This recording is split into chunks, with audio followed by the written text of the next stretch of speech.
The temperature had dropped to 48 below zero, and Sheriff Clem Pruitt was burning his own paperwork to stay warm.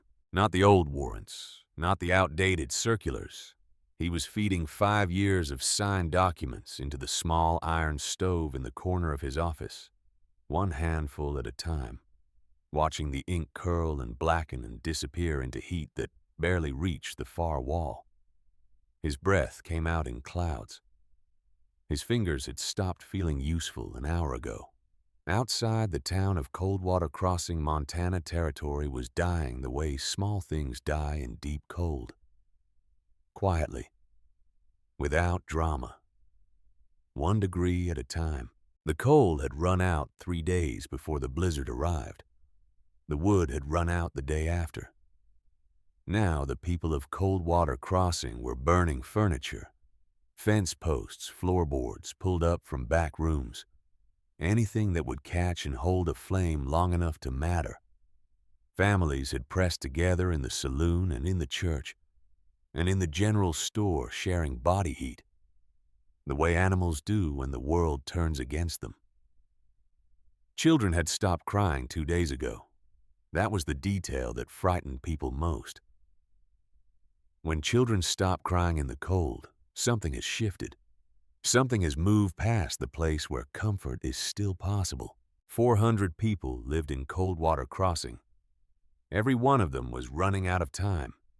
And somewhere out in the Badlands, in a place Clem Pruitt had ridden through 5 years earlier and declared empty and worthless and dead, a young woman who held a death certificate bearing his own signature was warm. She had been warm all winter. She would be warm when the blizzard ended, and on the morning of January 14th, 1888, she would ride into town on a gray Mustang, leading 3 mules loaded with firewood and dried meat. And the first thing she would say to the man who had buried her on paper would not be what he expected. It would not be what any of them expected. But we are not there yet. Let me tell you about Nora Hale, because a woman like this deserves to be told about properly. And let me tell you about the place she came from and the choices that were made about her life before she was old enough to make them herself. The Hale family arrived in Montana Territory in the spring of 1880 with $2,800, 38 head of cattle, a wagon loaded with tools and seed, and the particular kind of hope that only survives in people who have never watched a Montana winter work. Nora was 16 years old that spring, the second of 4 children, the one her father called difficult, because she asked questions he could not answer, and spent more time looking at the land than looking at the work in front of her. Her father, Thomas Hale, was not a bad man. He was a man who believed that effort was the same thing as wisdom, and that the gap between those 2 qualities would not become clear to him until it was too late to matter. He had sold a 40-acre farm in Ohio to fund this venture. He had read the pamphlets from the Territorial Land Office. He had believed what he read. The first winter took 11 of the cattle. The second took 19 more. By the end of the third winter, Thomas Hale had 6 animals left, $180 a debt of $340 to the trading post in Coldwater Crossing, and a wife whose cough had settled into her chest with the permanence of something that intended to stay. The dreams he had brought from Ohio had not died in a single catastrophe. They had simply worn away the way a river stone wears away smoothly and without complaint, until one morning you hold it up and realize there is almost nothing left. By the spring of 1883, Thomas Hale had made a decision. He would not speak out loud, but had already made. He was going to Oregon. He had heard from a cousin that land in the Willamette Valley was still affordable, that the winters were mild, that a man with some experience and some remaining capital could still build something. The cousin was probably exaggerating. Thomas Hale did not have the energy left to consider that possibility. On the morning of April 3, 1883, The Hale family loaded what remained of their possessions onto a wagon. Nora watched her mother climb up onto the seat with the careful movements of someone who has learned to protect a specific place of pain. Her younger brother and sister were already on the wagon wrapped in the same wool blanket, their faces showing the practiced blankness of children who have learned that questions receive no useful answers. Her father looked at her the way men look at things they have already decided not to take with them. There was something in that look that was not cruelty exactly. It was something quieter than cruelty and harder to name. He told her they were going to the fort for supplies. He told her they would be back in a week. He told her to stay close to the cabin and not to wander. Nora Hale looked at the wagon. She looked at what was loaded on it, every tool, every remaining sack of seed, the iron pot her mother had carried from Ohio, the small wooden box where her father kept his papers. She understood. She waved anyway. She stood at the edge of the property they would never return to and waved at her family's backs until the wagon crested the ridge and dropped below it and was gone. Then she stood still for a long time with her hands still raised, looking at the empty ridgeline, listening to the sound of nothing where the wheels had been. She was 19 years old. She had 1 horse, 1 rifle, 3 days of food, and the Badlands of eastern Montana stretching out in front of her like a question she had not asked. Here is where the story changes. Here is where Nora Hale becomes something different from what anyone in Coldwater Crossing would have predicted. 2 years before her family abandoned her in the summer of 1881, Nora had made a habit of slipping away from the failing ranch and walking east into the Badlands. Her father called this wandering. Her mother called it worrying. Nora called it looking, though she could not have said precisely what she was looking for. The Badlands east of Coldwater Crossing were not beautiful in any way that a painting could capture. They were a landscape of eroded clay spires and dry coulees and ridgelines that looked like the bones of something enormous had broken through the surface of the earth. The rock changed color through the day gray, in the morning pale gold at noon, something close to red in the late afternoon light. Nothing ranched there, nothing farmed there.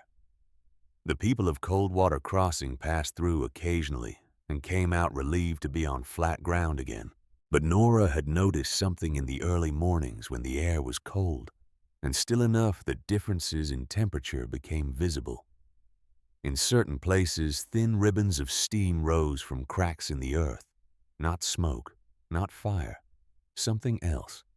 Something the ground was producing on its own, as if the land itself was breathing.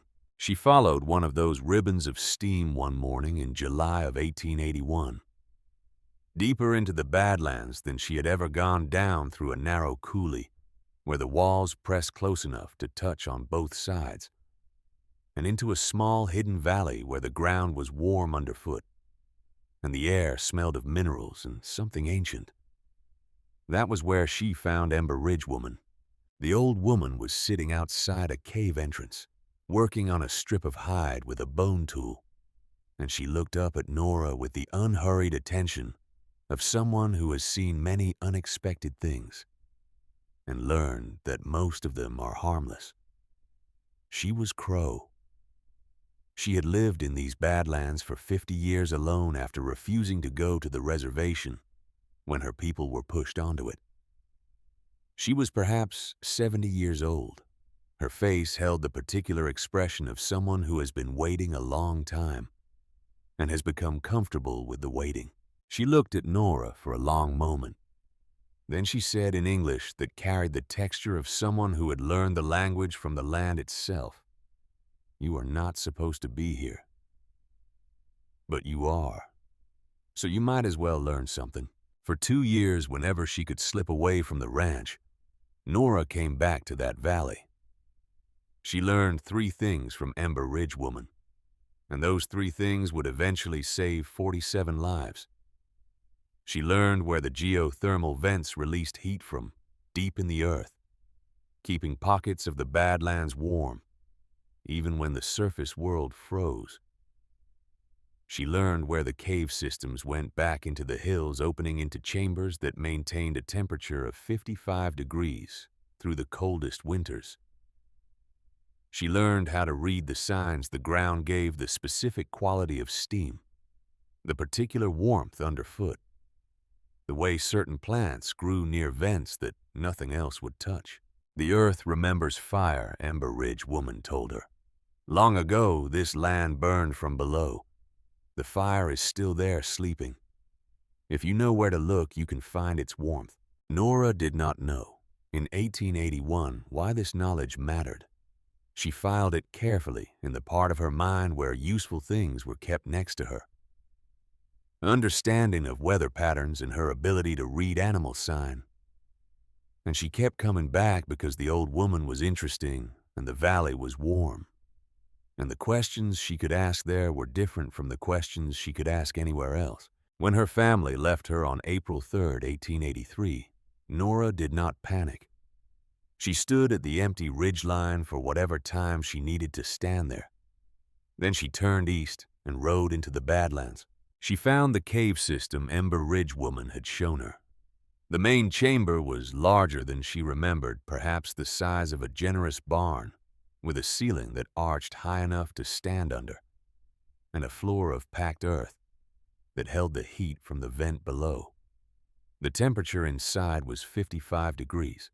Outside, April nights in Montana territory could still reach 0. The difference between those two numbers was the difference between survival and its absence.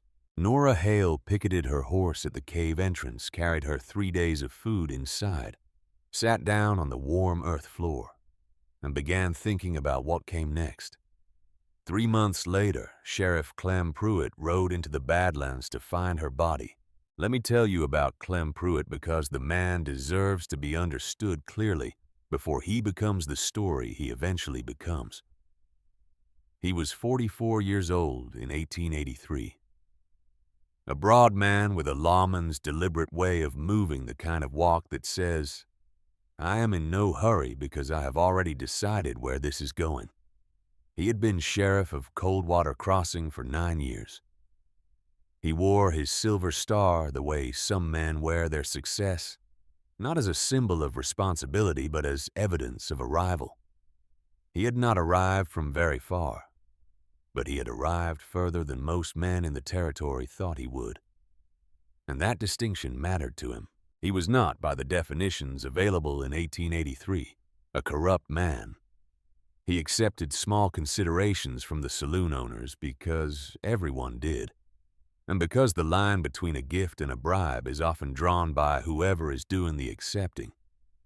He looked the other way when the cattle barons pressured small homesteaders off marginal land, because the cattle barons represented the economic future of the territory.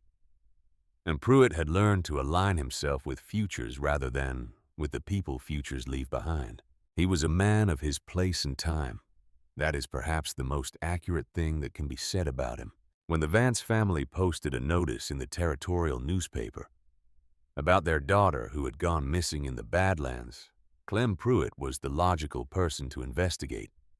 The notice mentioned a small reward for anyone who found the girl or evidence of what had happened to her. The family wanted closure. They wanted paperwork.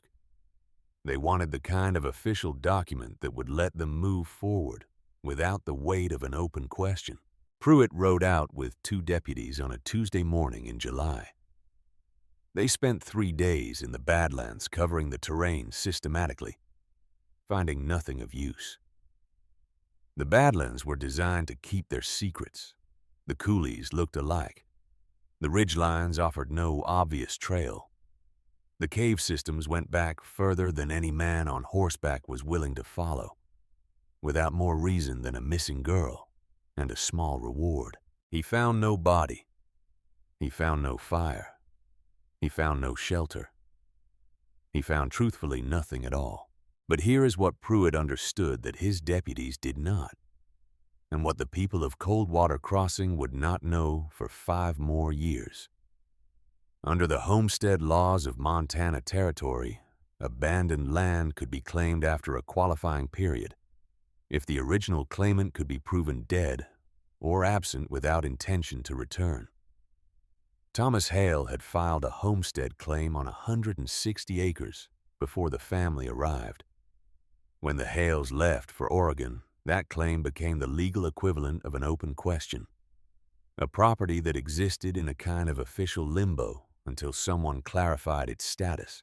If Thomas Hale returned, the claim was his. If Thomas Hale was declared to have abandoned it, the land would revert and could be reclaimed. And if the last remaining member of the Hale family who had been present in the territory was officially declared dead, the timeline for that reversion accelerated considerably. Pruitt had a brother-in-law named Wallace Fitch who was looking for land. At the town council meeting in July of 1883, Clem Pruitt stood at the front of the room and told the assembled citizens of Coldwater Crossing what he had found in the Badlands. No shelter, no water source, no fire. A girl alone out there in April, with 3 days of food and no knowledge of the terrain. He paused the way a man pauses when he wants the room to do the work for him. Then he said it was simple arithmetic. The girl was dead. He had found wolf sign near the eastern coulees. There was nothing left to bury. The case was closed. There was a murmur in the room. One woman near the back put her hand over her mouth. The council chairman nodded slowly. The nod of a man whose job is to confirm conclusions that have already been reached. Pruitt collected the reward from the newspaper fund the following morning. 3 weeks after the council meeting, Wallace Fitch rode to the territorial land office and filed a homestead claim on the 160 acres that had belonged to the Hale family. The paperwork was clean. The law was followed. Everything that happened was technically correct. This is how the worst things usually happen, not through fire and fury, through paperwork and patience and the quiet confidence of men who have learned that the law can be used like a tool, and that tools belong to the people who know how to hold them.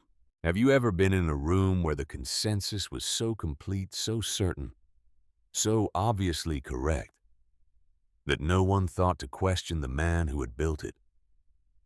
Have you ever watched authority dress itself up as common sense and walk out the door before anyone thought to look twice? That is what happened in Coldwater Crossing on that July evening, and it would go unchallenged for 5 years. Nora Hale, if she had been there, would not have been surprised. She was not there. She was in the Badlands building something. The first months were the hardest, not because of physical privation, though there was plenty of that, but because of silence. The Badlands in the summer are not quiet in the way that emptiness is quiet. They have their own sounds wind through the coulees, the distant crack of cooling rock in the evening, the particular note that certain vents make when the pressure inside them shifts. But those are sounds without human frequency in them, and the absence of human sound pressed on Nora in ways she had not anticipated. She had been raised in a household of 5. She had never been alone for more than an afternoon.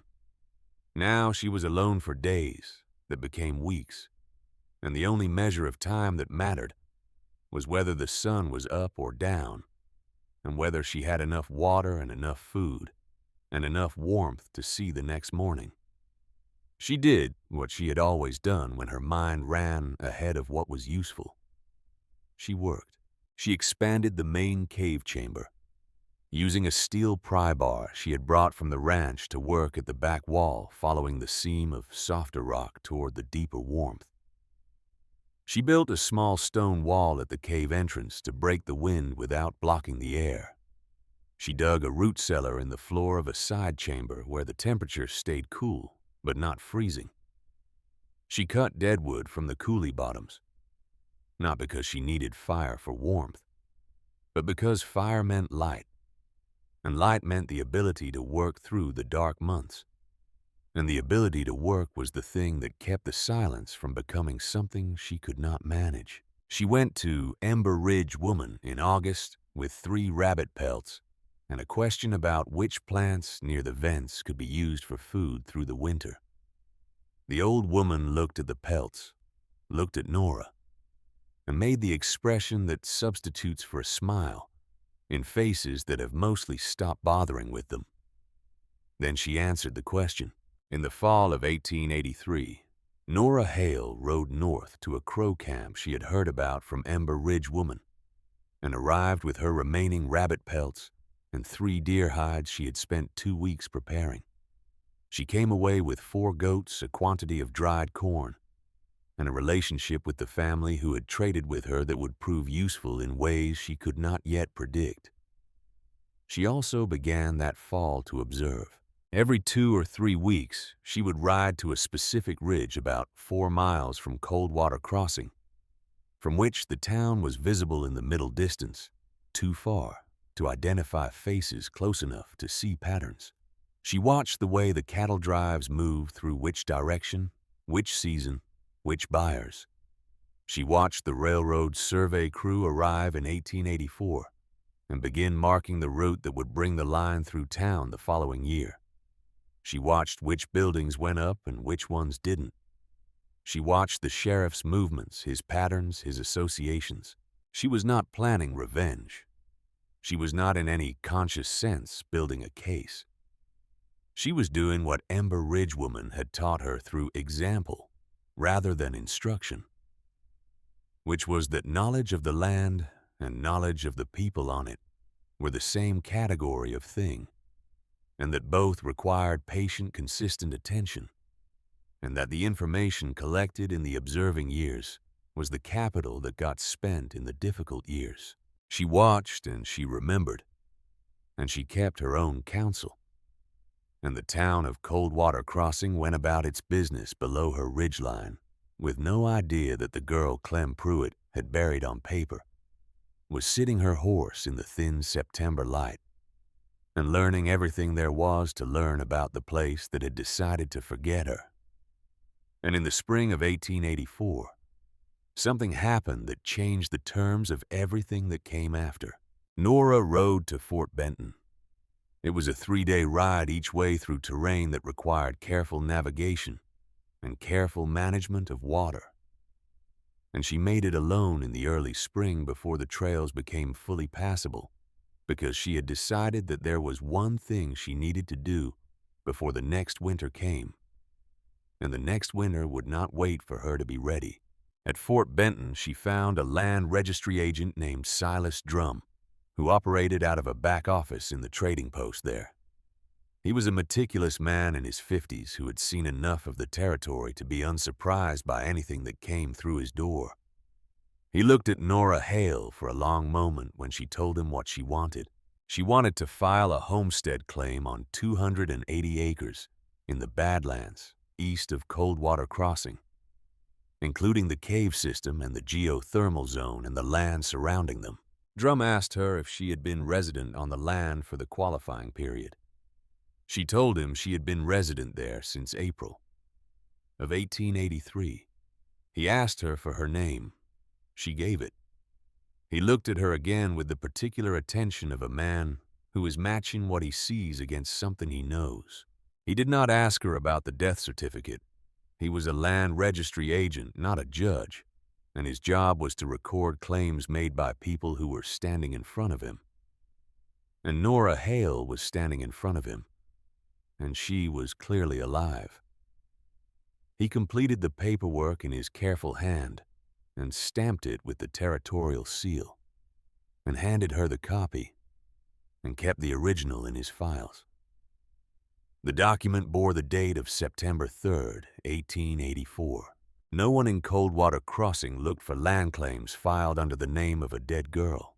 Nora Hale rode back to the Badlands with the paper folded inside her coat against her chest, in the place where people carry things they cannot afford to lose. She did not show it to anyone. She did not tell Ember Ridge Woman about it. She placed it in a leather pouch and wrapped the pouch in oilcloth and pushed it to the back of the deepest shelf in the root cellar, under 3 inches of clean, dry sand. Then she went back to work. The summer of 1884 was the summer she began to understand that what she had was not merely a hiding place. It was something else. The cave system was larger than she had initially mapped, with passages that went further back into the hillside than she had followed in the first year. She had been exploring cautiously, one section at a time, and in June of that year, she pushed through a passage that opened into something she had not expected. The second chamber was 3 times the size of the first. Its ceiling was high enough that she could not quite see the top of it in the lantern light.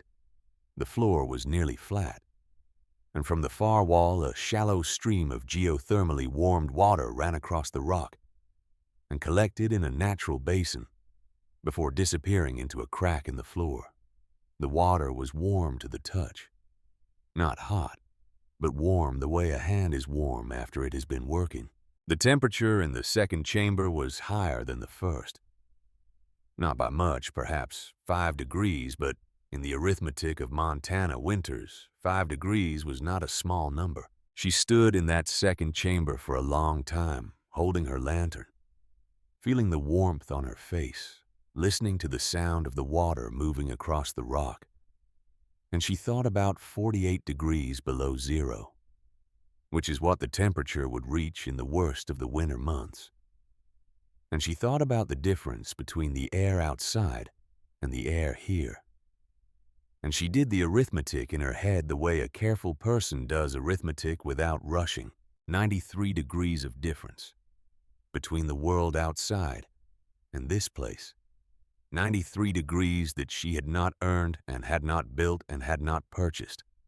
93 degrees that the earth had been storing since before any human being had set foot in this territory, that would still be here after every structure that Coldwater Crossing had ever built had collapsed and been covered and forgotten.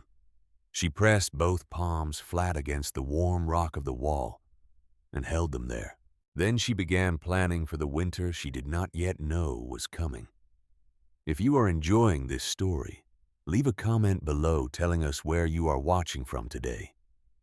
And if you have ever been counted out by someone who should have known better, if you have ever had to build something in the dark, while the people who wrote you off went about their business in the light, this story is for you.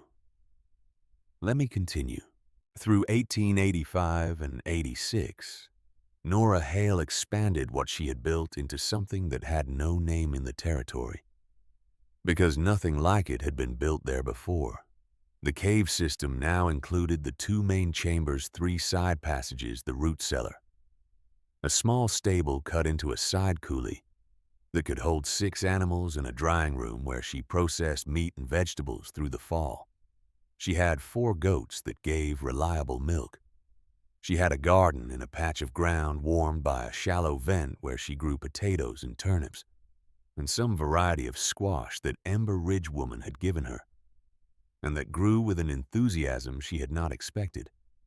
She had a system of stored water in clay vessels filled from the warm stream, and the surface catchments she had dug in the spring enough to last through the frozen months. She had tools. She had 2 rifles. She had a working knowledge of every medicinal plant that grew within a 10-mile radius of the cave entrance, most of it learned from Ember Ridge woman, some of it discovered through her own experimentation.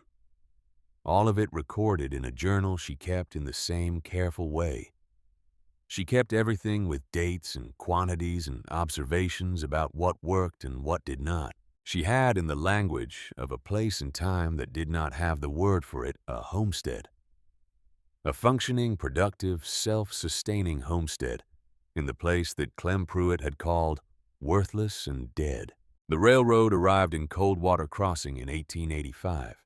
And with it came money and people and the kind of confidence that a town develops when it believes its future is already determined.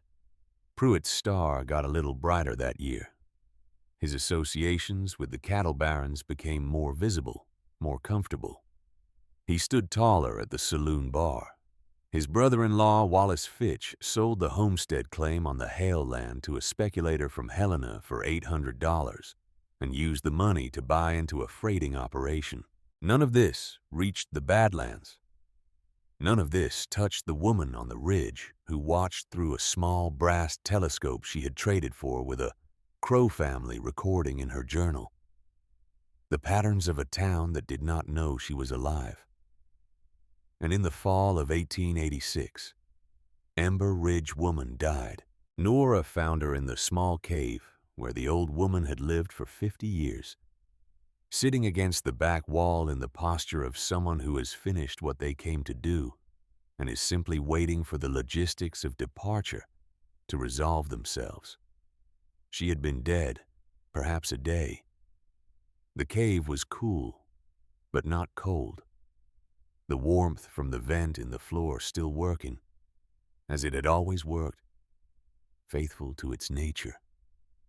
Nora sat with her for a long time. Then she did what needed to be done. She prepared the burial in the Crow tradition as best she understood it from the things Ember Ridge Woman had taught her on a ledge that looked east over the valley where the steam rose in the morning. She placed the woman's tools beside her, the bone needles, the hide-working implements, the small clay figures whose meaning Nora did not fully understand, but respected completely. She covered her with stones from the coulee bottom carried one at a time over the course of 2 days. Before she had done any of this, she had found beneath the old woman's sleeping robes a packet wrapped in oilcloth. Inside was a book of sorts, though it had not been made in any way a bookbinder would recognize. It was sheets of cured hide, perhaps, 40 of them bound together with sinew along one edge. On each sheet were marks, not writing in any alphabet Nora could read, but a kind of mapping, a set of symbols and signs and spatial relationships that Nora had seen the old woman working on over the years, always putting it away when she noticed Nora watching. She spent 3 evenings with the packet before she understood what she was looking at. It was a map. Not of terrain exactly, though terrain was part of it. It was a map of the geothermal system, the entire network of vents and caves and underground water flows that ran through the Badlands for perhaps 20 miles in each direction. The old woman had been mapping it for 50 years, updating it, correcting it, adding observations about seasonal variation and the relationship between surface weather and underground temperature. It was the most complete record of the subsurface geology of that part of Montana Territory that existed anywhere. It was Nora understood slowly, in the particular way that understanding arrives when the thing being understood is larger than expected, the most valuable thing she owned. She carried it back to her cave and placed it with the homestead document in the root cellar, in the same oilcloth, in the same clean, dry sand. Then she went to stand at the cave entrance and look at the night sky for a while, at the particular brightness of winter stars over Montana, the way they seem closer there than they do anywhere else, as if the cold has clarified something in the atmosphere. She was 22 years old. She had been alone in the Badlands for 3 years. She had 160 acres of homesteaded land, a cave system large enough to shelter 50 people, a food supply that would last through any winter the territory could produce, and a map of the underground heat network that had kept her alive through it all. She also had no idea what she was going to do with any of it. That question would be answered for her, as certain questions are by the weather. The blizzard of January 1888 arrived without the kind of warning that would have allowed for preparation. The sky on January 11th changed color in the morning in a way that old-timers described afterward as the color iron turns just before it breaks. The temperature dropped 40 degrees in 6 hours. The wind came from the northwest at speeds that no one thought to measure, because everyone was already inside trying to survive the cold. By the morning of January 12th, Coldwater Crossing was buried. Nora, watching from the ridge, had seen weather build before. She had watched the clouds come over the Rockies and knew the difference between a storm that would pass and one that intended to stay. This one intended to stay.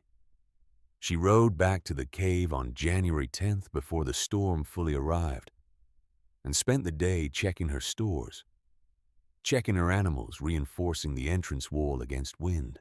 Then she waited and watched and thought.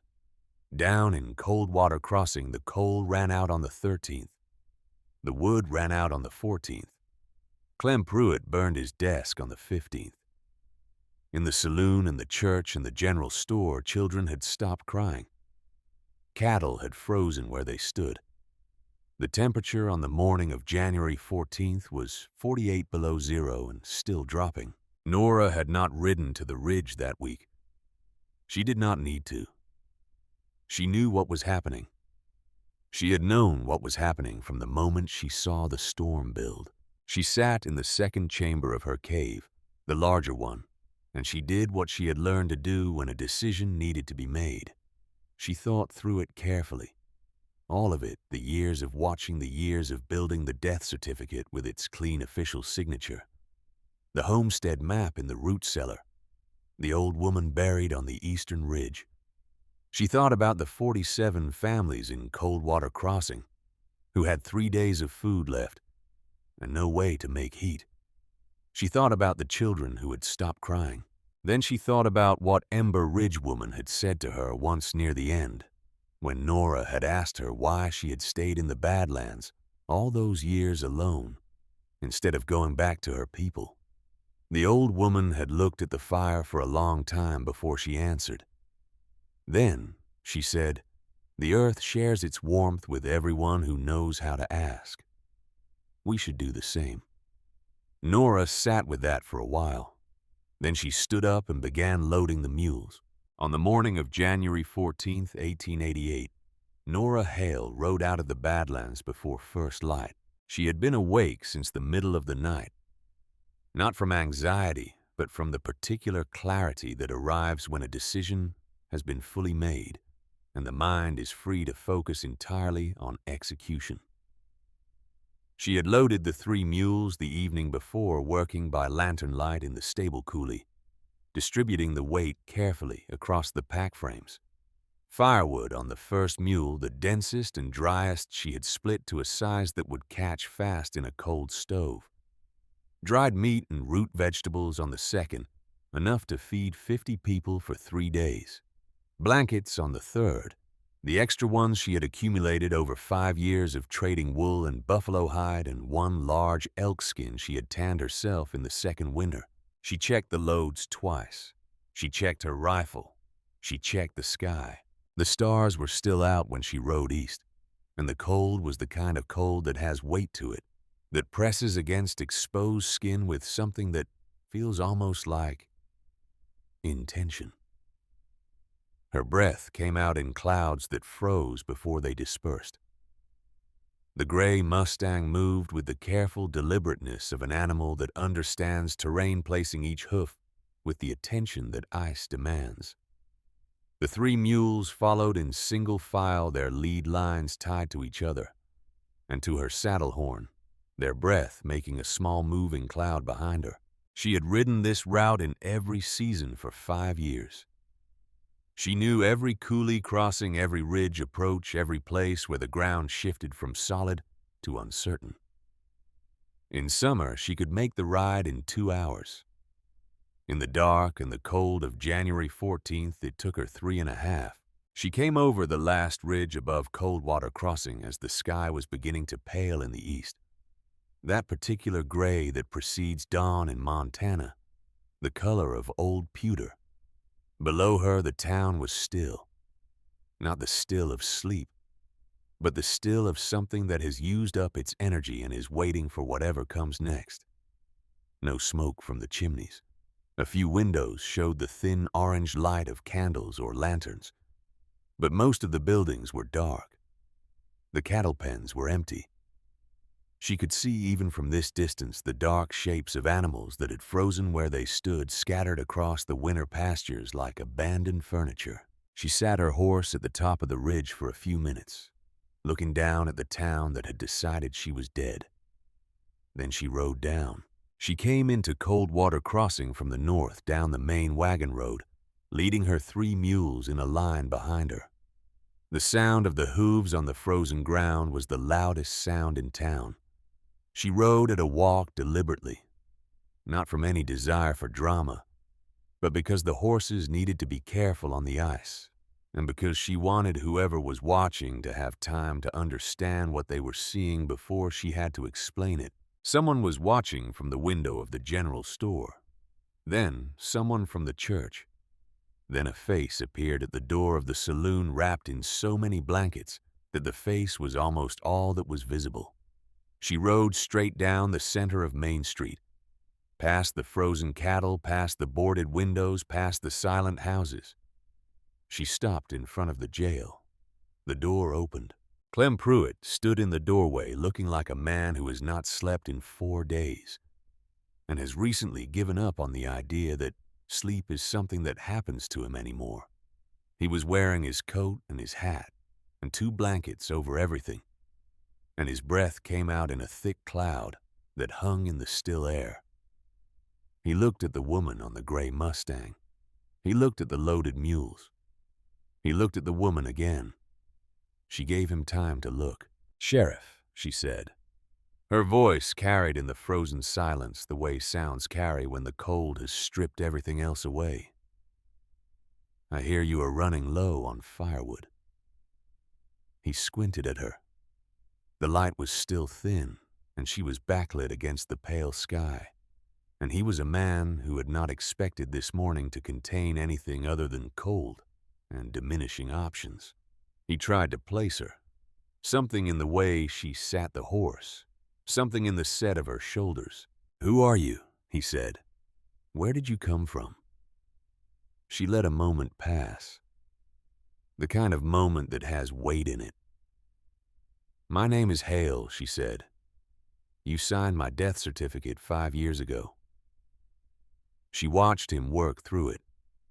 Watched his face move through confusion into recognition, into something that had no clean name, some compound of disbelief and calculation, and the particular cold feeling that comes when a thing you buried comes back to stand in front of you in the morning light. "As you can see," she said, "the reports of my death were somewhat exaggerated." By the time she finished that sentence, there were a dozen people standing in the street behind her, wrapped in blankets and coats drawn by the sound of hoofs, and voices in a town that had been silent for 4 days. More came out of the saloon. A woman with 2 small children pressed against her came to the door of the house across the street. Nora did not look at the crowd. She looked at Pruitt. "I have firewood and food and a place where people can get warm," she said. "It is in the Badlands. I know the way. Anyone who can ride or walk can come." There was a silence in which the town of Coldwater Crossing made a collective decision, the way towns do not, through deliberation but through the simple physics of desperation and available options. 47 people followed her back into the Badlands that morning. Now let me pause here before we get to what happened inside that cave, because there is something important about those 5 years in the Badlands that deserves to be understood. The easy version of this story is that Nora Hale survived through luck and learned knowledge and came back a hero. That version is not wrong exactly, but it leaves out something essential. It leaves out 1884. The second winter was the one that almost ended everything. The first winter had been hard, in the way that new things are hard, demanding but navigable, frightening but containable. She had the cave, she had the goats, she had the root cellar and the lanterns and the journal and the endless project of building and improving and learning. The work kept the silence at a manageable distance. The warmth from the vent was reliable. She was 19 years old, and 19-year-olds have a relationship with hardship that is different from what it becomes later. The body is forgiving. The mind is elastic. She got through the first winter on a combination of preparation and the particular stubbornness that had always made her father call her difficult. The second winter arrived in October of 1884, with less negotiation than the first. A cold snap in the second week of October that dropped the temperature 40 degrees in a day and stayed there. November brought snow that accumulated faster than she had seen it accumulate before. By December, the world outside the cave entrance was a wall of white that she had to dig through every morning to check on the animals. Then, in the first week of January, the goats got sick. She did not know what it was. She knew from Ember Ridge Woman that goats were susceptible to certain respiratory infections in extreme cold, and she had taken precautions, extra bedding in the stable, careful management of draft supplemental feed. But something got into the herd anyway, and by the third day of January, 2 of the 4 animals were showing the signs she had been told to watch for. By the 5th day, all 4 were sick. On the morning of January 8th, she found the first one dead. She stood in the stable coolly, looking at the animal for a long time. Then she went back inside and checked the food stores with the specific attention of a person who is recalculating something they thought they had already calculated. The numbers were not good. She had planned her stores around 4 goats providing milk through the winter, which reduced her dependence on the dried meat and vegetable stores by roughly a third. Without the milk, the math shifted. She had approximately 60% of the food she needed to make it through to the spring thaw. She had firewood enough. She had water enough. But the food calculation, which she had been comfortable with before, was now a problem. By January 12th, all 4 goats were dead. She sat alone in the second chamber of the cave that night. The larger one, the one she had been so grateful to discover. The geothermal vent was working as it always worked. The temperature in the chamber was 54 degrees. Outside, the thermometer she had hung at the cave entrance read 55 below. The lantern was burning. Her journal was open in front of her to a page of calculations she had been making and remaking for 4 days. She was 20 years old. She had been alone in the Badlands for 20 months. She had 4 dead goats in the stable coulee, and 60% of the food she needed to reach spring, and a cave full of warmth that was keeping her alive while doing nothing to solve the problem in front of her. For the first time since her family had driven away over that Ohio ridge 2 springs ago, she did not know what to do next. Have you ever been in that place? Not the place of ordinary difficulty where the problem is hard, but the shape of it is clear, where you know what you need and you simply have to find a way to get it. I mean the other place. The place where you cannot see the shape of the problem clearly enough to know what solving it would even look like. Where the usual tools do not fit the usual way.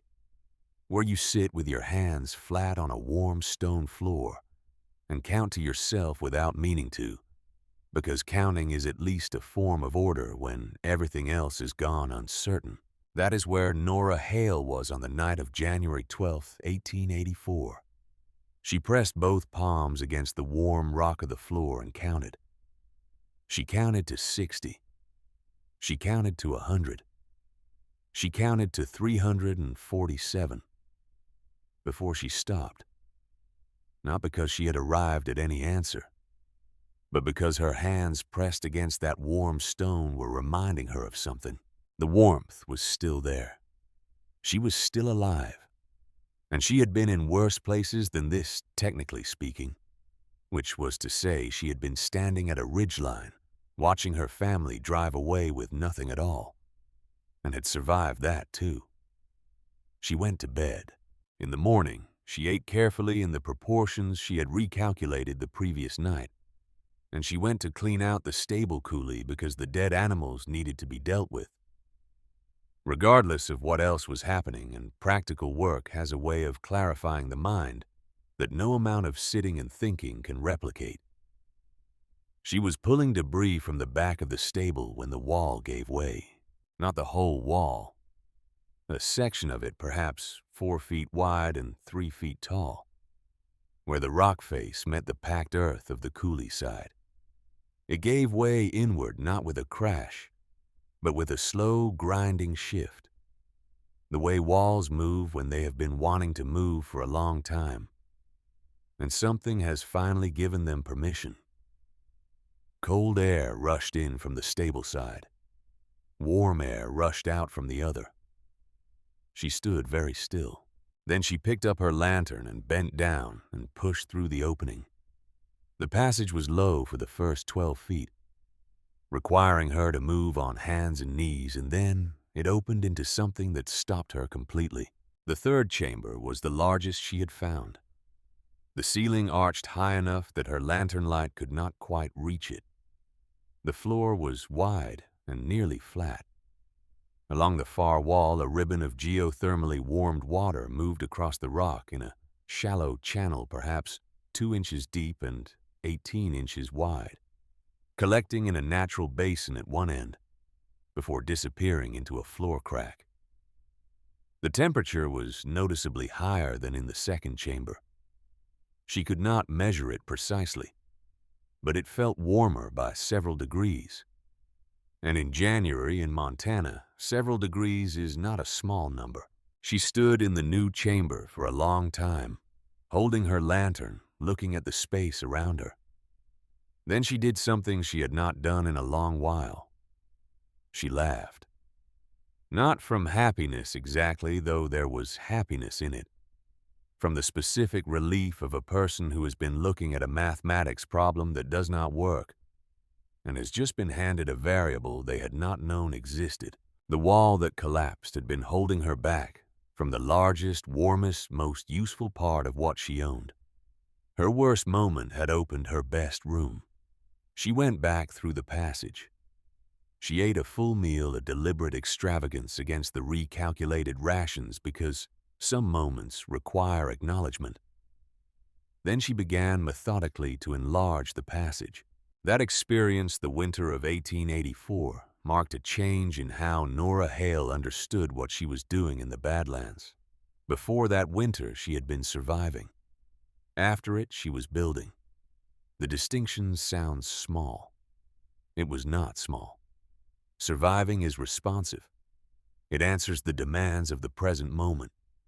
It runs on adrenaline and improvisation and the basic animal need to continue. Building is something else. Building requires a relationship with time that survival does not have room for, a willingness to invest in futures that have not arrived yet, to do work today that will pay off in a season you have not reached. She went to Fort Benton in September of that year after the spring thaw had made the trails passable, and after she had thought carefully about what she was going to do when she got there. She rode for 3 days each way through terrain that required her full attention. She arrived at the trading post, looking like what she was, a young woman who had been living alone in the wilderness for over a year. And she walked to the back office and asked for the land registry agent. Silas Drum was a meticulous man who had processed enough claims to know when something unusual was standing in front of him. He looked at Nora Hale for a long moment when she told him what she wanted. He did not ask about death certificates or family histories, or the question of why a 19-year-old woman was filing a homestead claim on Badlands territory that everyone in the county had written off as worthless. His job was to record claims, and she was standing in front of him, and she was clearly alive. He filed the paperwork. He stamped the territorial seal. He handed her the copy. She folded it carefully and placed it inside her coat against her chest and rode back to the Badlands. No one in Coldwater Crossing looked for homestead claims filed under the name of a dead girl. Clem Pruitt had long since moved on to other business. Wallace Fitch had already sold the Hale family land claim and spent the money. The 160 acres near the old ranch were already in the hands of a Helena speculator, and nobody gave them a second thought. In the Badlands, 280 acres of geothermally active land now belonged legally to Nora Hale. She placed the document in the root cellar with the care that important things deserve, wrapped in oilcloth buried under 3 inches of clean, dry sand. Then she kept working. The years between 1884 and 1887 were the years of refinement. If the first 2 years had been about basic survival, and the discovery of the third chamber had opened the building years, then these middle years were about something harder to name. They were about mastery, about understanding not just how to use what she had, but what it was, why it worked, how deep the system went, what its limits were, and what its capacities were. Ember Ridge Woman's Map was the foundation of this understanding, and after the old woman died in 1886, and Nora inherited the hidebound collection of 50 years of observation, her understanding expanded in ways she had not anticipated. The map was not simply a record of what existed. It was a record of what changed. Ember Ridge Woman had been noting variations in temperature and water flow and steam output for 5 decades, recording how a hard winter on the surface affected the underground system, how drought years changed the water flows, how certain geological events she had observed sent changes rippling through the network weeks later. The map was a living document of a living system, and once Nora understood how to read it, she could see things about the Badlands that no one else in the territory could see. She spent the winter of 1886 mapping the sections she had not yet explored, using the Hyde book as a guide extending her knowledge of the system, until she had a complete picture of what she was dealing with. The network was larger than she had imagined. It ran perhaps 18 miles east to west and 12 miles north to south. A subsurface architecture of heat and water that had been present under the Badlands since before the territory had a name. The geothermal vent under her caves was one of perhaps 20 major vents in the system, each one connected to the same deep heat source, each one creating its own local zone of warmth at the surface. What she had was not a cave. What she had was a window into the oldest heating system on the continent. Through 1887, she watched the town below with increasing attention. The railroad had been operating for 2 years, and the cattle economy had stabilized, and Coldwater Crossing was, by the standards of the territory, prospering. But around its edges, the smaller operations were disappearing. 7 homestead farms within a 15-mile radius of town were foreclosed by the Territorial Bank. That year, their owners moving on to wherever people go, when the land has taken everything they brought to it. Pruitt stood at the edges of these proceedings with his silver star and his careful neutrality. The neutrality of a man who has learned that not choosing is itself a choice, and usually a profitable one. Nora recorded all of this in her journal. The dates, the names of the farms, the names of the people who had held them. She was not planning anything. She was doing what she had always done, watching, remembering, keeping the record. In October of 1887, she began adding to her stores at a rate that exceeded any reasonable calculation of her own needs. Extra firewood cut and stacked in the side coulee. Extra dried meat, 2 full deer and 3 elk processed and stored through November. Extra blankets traded for at the Crow Camp to the north. She could not have explained to anyone exactly why she was doing this, because the explanation would have required her to say that she had a feeling, and Nora Hale had not been in the habit of trusting feelings that could not be supported by numbers. But the feeling was there. Something in the way the fall had gone, the particular quality of the cold that arrived early in September. The patterns she had observed in the underground water temperatures as recorded in Ember Ridge Woman's notation system, which she had learned to continue. Something was building. She did not know its name yet. On January 11th, 1888, she stood at the cave entrance and watched the sky to the northwest change color in a way she had never seen it change color before. The light went out of it in a specific way, not the way light goes out at evening, but the way it goes out from something that has stopped being possible. The temperature dropped 20 degrees between the morning and noon. By late afternoon, it had dropped another 25. She went inside and checked every store she had. She reinforced the entrance wall. She brought the horse and the 2 remaining animals she had acquired since the goats into the stable coulee and added extra bedding. She checked the root cellar twice. Then she sat in the second chamber and waited for what was coming. On January the 12th and 13th, the blizzard came. She stayed inside working on the hide map, adding notations about what the underground temperature readings were telling her about the surface conditions. On the evening of the 13th, she climbed to a high point in the back passages that came nearest to the surface, where she had cut a small observation hole the previous spring and looked out across the Badlands toward Coldwater Crossing. The town was dark. No smoke. No movement. She sat there for a long time. Let me tell you what Nora Hale was thinking in those hours, because it matters to understand that her decision was not simple, and that understanding it simply does not do it justice. She had been declared dead by that town. Her family had been permitted to abandon her and disappear without consequence. Clem Pruitt had collected a reward for her death and used his official position to facilitate the theft of her family's land. And he had done this so cleanly and so legally that there was no mechanism in the territory that would have corrected it if she had simply ridden in and objected 5 years ago.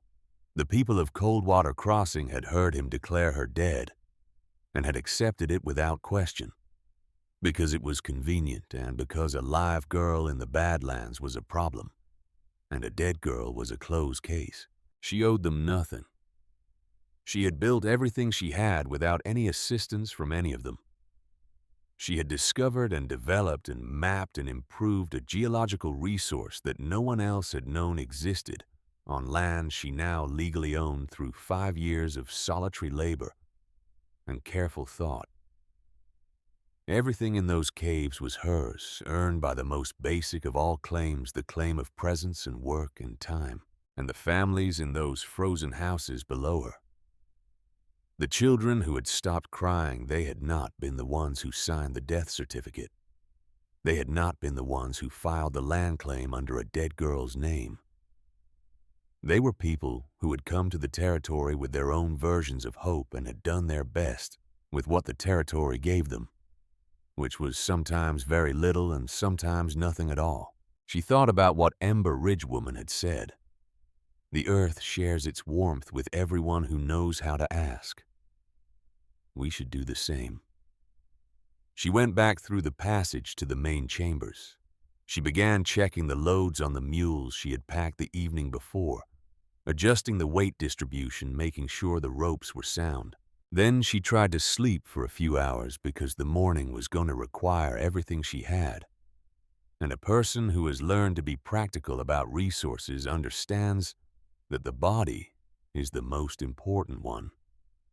At 4 a.m. on January 14th, she rose, ate a careful meal, checked the animals, checked the loads, checked the sky one final time. Then she rode out of the Badlands toward the town that had decided she was dead, leading 3 mules loaded with everything she could carry into the coldest morning that part of Montana territory had seen in living memory. The 47 people who followed her back through the Badlands that morning did not fully understand what they were following her to. They understood firewood and food and a place out of the wind. The rest of it, the scale of what she had built, the depth of the cave system, the warmth that met them at the entrance like a physical thing, like a hand pressed against a cold face. That part arrived as a series of small revelations as they moved deeper into the hill. The first revelation was the temperature. Even the entrance chamber, which was the coolest part of the system, was noticeably warmer than the outside air. By the time the last person was inside, children were already pulling off their outermost layers. The second revelation was the size. The main passage opened into the first chamber, and people spread into it, and it held them all without crowding. When Nora led them further back into the second chamber, and then into the large third chamber, there were murmurs that she heard, without entirely processing the sounds people make when something exceeds their capacity to have expected it. The third revelation was the water. The warm stream in the third chamber, moving in its shallow channel across the rock, available to anyone who wanted to fill a cup. Children crouched beside it and put their hands in and looked at each other, with expressions that combined disbelief and relief, in a way that Nora found difficult to watch without something happening in her chest that she did not have immediate use for. She kept moving. There was still work to do. The firewood needed to be stacked near the entrance for people to take home when the storm passed. The food needed to be organized by type and distributed fairly. The weakest people, the elderly, the very young, the ones who had been coldest the longest, needed to be placed nearest to the main vent where the warmth was most consistent. She gave orders with the easy directness of someone who has been in charge of her own survival for 5 years and knows that clarity is a form of kindness. People listened. They were cold and frightened and grateful, and gratitude makes people cooperative in ways that ordinary circumstances do not. Cord Pruitt was 8 years old, a serious-faced boy with his father's build already visible in the width of his shoulders, and he came in carrying his 3-year-old sister against his chest because his mother was too weakened to manage the walk. He set his sister down on a blanket near the vent, and then stood up and looked around the cave with the specific attention of a child who is storing something rather than simply observing it. He found Nora near the water channel, distributing clay cups from her shelf. "How does the ground stay warm?" he asked. She looked at him for a moment. Then she said what Ember Ridge woman had said to her the first time she had asked a question in this valley. "The earth remembers fire," she said. "Long ago, this land burned from below. The fire is still there, sleeping. Your job is to find where it kept the memory." He looked at the water moving in its channel. He looked at the warm walls. He nodded slowly, the way children nod when they are committing something to a place where it will stay. Clem Pruitt had come in with the others. He had not come willingly exactly, but the alternative to coming was freezing in a jail, with the ashes of his paperwork for company. And even men like Pruitt retained the basic preference for their own continuation. He stood at the edge of the third chamber, apart from the others, watching Nora move through the crowd, checking on people, making decisions, distributing the resources she had spent 5 years accumulating. He had built nothing in those 5 years. He had maintained his position and his associations and his silver star and his brother-in-law's land transaction, and all of those things had led him here to the back of a cave in the Badlands alive, because the girl he had buried on paper had chosen to come back for him along with everyone else. He watched her for a long time.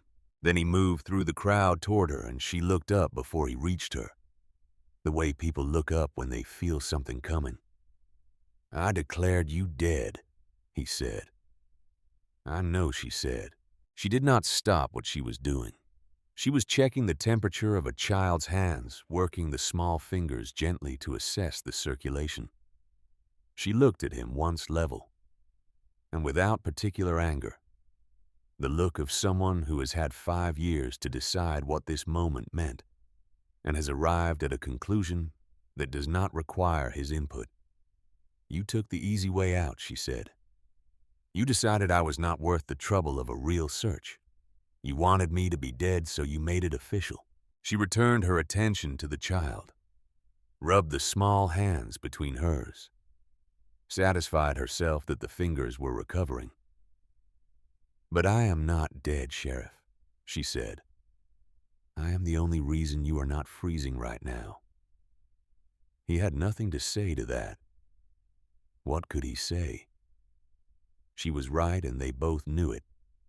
And the particular quality of being wrong in a way that cannot be argued with is its own kind of cold one that no geothermal vent can touch. She moved on to the next person who needed her attention. Outside, 48 below zero. The blizzard pressing against the rock and the earth above their heads trying its best. Inside, 58 degrees. The warm stream moving in its channel. Children beginning to sleep. The oldest of the old-timers holding their hands near the vent and looking at each other with the expression of people who have just revised something fundamental about what they thought they knew. 12 days they would stay here. 12 days of a world turned upside down, of the dead woman who was more alive than any of them, of the empty, worthless Badlands that turned out to be the only reason 400 people still had a future. And somewhere in those 12 days, something was going to come out that would change the terms of everything that had happened since July of 1883. Something that had been sitting in the Territorial Land Office at Fort Benton for 4 years, waiting quietly in a file under a name that nobody had thought to look for. Because nobody looks for the records of the dead. They stayed 12 days. 12 days in which the world above them remained locked in the worst cold. That part of Montana Territory had recorded in living memory, and the world below in the chambers that Nora Hale had found and mapped and expanded through. 5 years of solitary work, stayed at a temperature that allowed people to remove their coats and remember what it felt like to have full use of their hands. In those 12 days, something happened that Nora had not anticipated, though perhaps she should have. Community formed. Not the polite, managed community of a town with a sheriff and a council, and the usual arrangements of social order, but something older and more basic. The community that emerges when a group of people have been frightened together and have survived together, and find themselves in a shared warmth they did not build, and could not have built alone. People talked, not in the guarded, strategic way of town life, where every conversation is also a negotiation and every piece of information has a potential cost. They talked the way people talk when the usual calculations have been stripped away by cold and fear and relief. They told each other what the last 4 days had been like in their houses. They told each other what they had burned and in what order. Several of the men cried quietly and without apparent embarrassment, in the way that men cry when they have been more frightened than they knew how to process. And the relief has come before they could finish processing the fear. Nora moved through it all, practical and attentive, managing the food distribution, and the water and the placement of people near the vents according to need. She was 24 years old, and she had been in charge of a homestead for 5 years. And she knew how to make decisions and communicate them clearly, and move on to the next thing without spending time on the drama of having made them. She also watched. She watched Clem Pruitt, who remained at the edge of things, never at the center. He ate what was offered. He helped when he was asked, moving firewood, carrying water, doing the physical work of a man who understands that labor is a form of currency when everything else has been withdrawn. He did not speak to Nora again after the first night, and she did not seek him out. What had been said between them in those first hours had been enough. The rest of it would wait for the appropriate setting. She watched Cord Pruitt, the 8-year-old, with his father's shoulders and his mother's patience. He had appointed himself a kind of assistant to Nora, appearing at her elbow whenever a task needed doing, carrying things, directing people, absorbing the details of the cave system, with an attention that was different from curiosity. It was the attention of someone who is learning rather than observing. There is a difference. Observers stay at a distance. Learners get close and ask questions, and do not pretend they already know the answers. He came to her on the third day with Ember Ridge Woman's hidebound map in his hands. He had found it on the shelf where Nora kept it between the clay jars of medicinal herbs. He held it with appropriate care, the care of someone who can tell, without being told that a thing is important. "What are these marks?" he asked. She took the map from him and opened it to the section that covered their immediate area and showed him how to read it. Not the whole system that would take more than 3 days, but the principles. The way the symbol for water flow related to the symbol for temperature. The way the spacing of the marks indicated depth. The way the whole thing was a kind of language once you understood its grammar. He listened with complete attention. He asked 3 questions, each one more precise than the last, each one demonstrating that he had fully understood the previous answer before moving to the next. Then he went to the water channel and crouched beside it and looked at it with new eyes. "The earth remembers fire," he said to himself. Not to her the way a person repeats something they are committing to memory. She left him there. On the 6th day, the storm broke enough for several of the stronger men to make the ride back to Coldwater Crossing to check on the buildings and the remaining livestock, and to bring back additional supplies from whatever stores had not been consumed. They came back that evening with the report that most of the buildings had held that 3 cattle had survived in the most sheltered pen, that the coal merchant had received a delivery from the railroad stockpile that would be available when people returned, and that the temperature outside was still 20 below, but dropping more slowly now, the back of the storm having passed. They also brought back news that Nora had not known, because she had been inside for 12 days with no access to the information that moved through town. 3 more homestead farms in the county had been foreclosed by the Territorial Bank in November, just before the blizzard. 40 acres on the North Fork of the Yellowstone, 60 acres near the Sandstone Creek drainage, and 120 acres directly adjacent to Coldwater Crossing that had belonged to a family named Aldrich for 11 years before the bank took it. Pruitt had signed the foreclosure notices.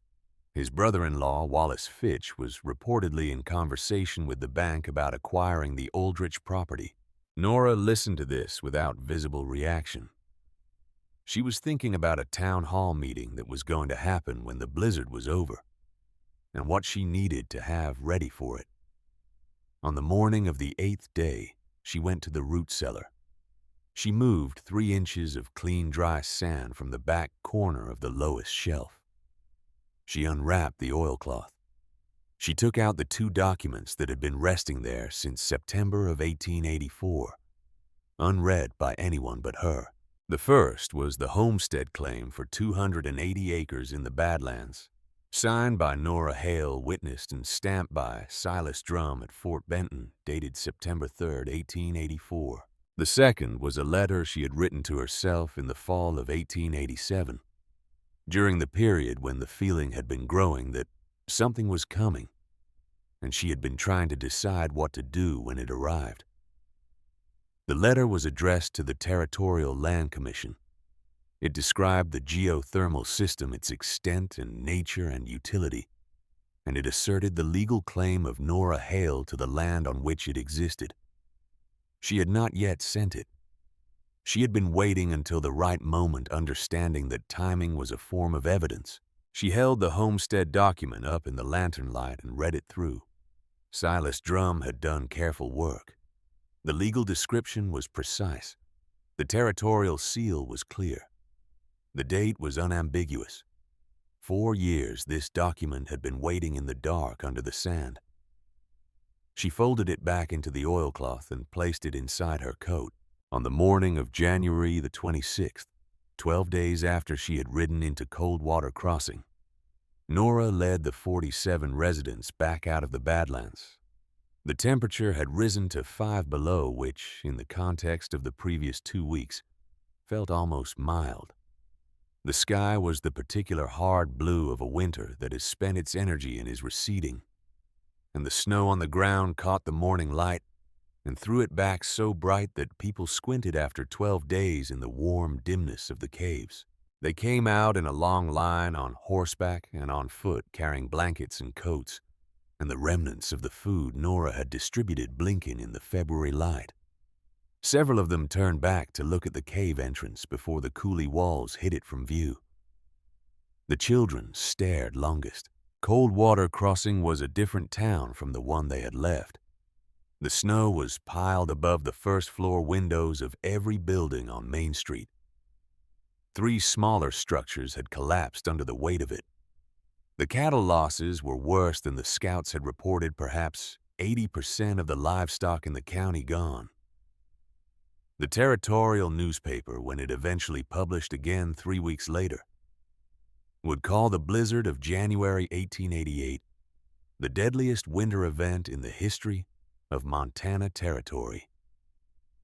Coldwater Crossing, with 0 deaths among its residents, would be the only town in the affected region to make that claim. The town hall meeting was held on February 9th, 18 days after the blizzard. It was the first official gathering of the Coldwater Crossing Town Council since December, and it was attended by every able-bodied adult in town, which meant the hall was fuller than it had been for any meeting in its history.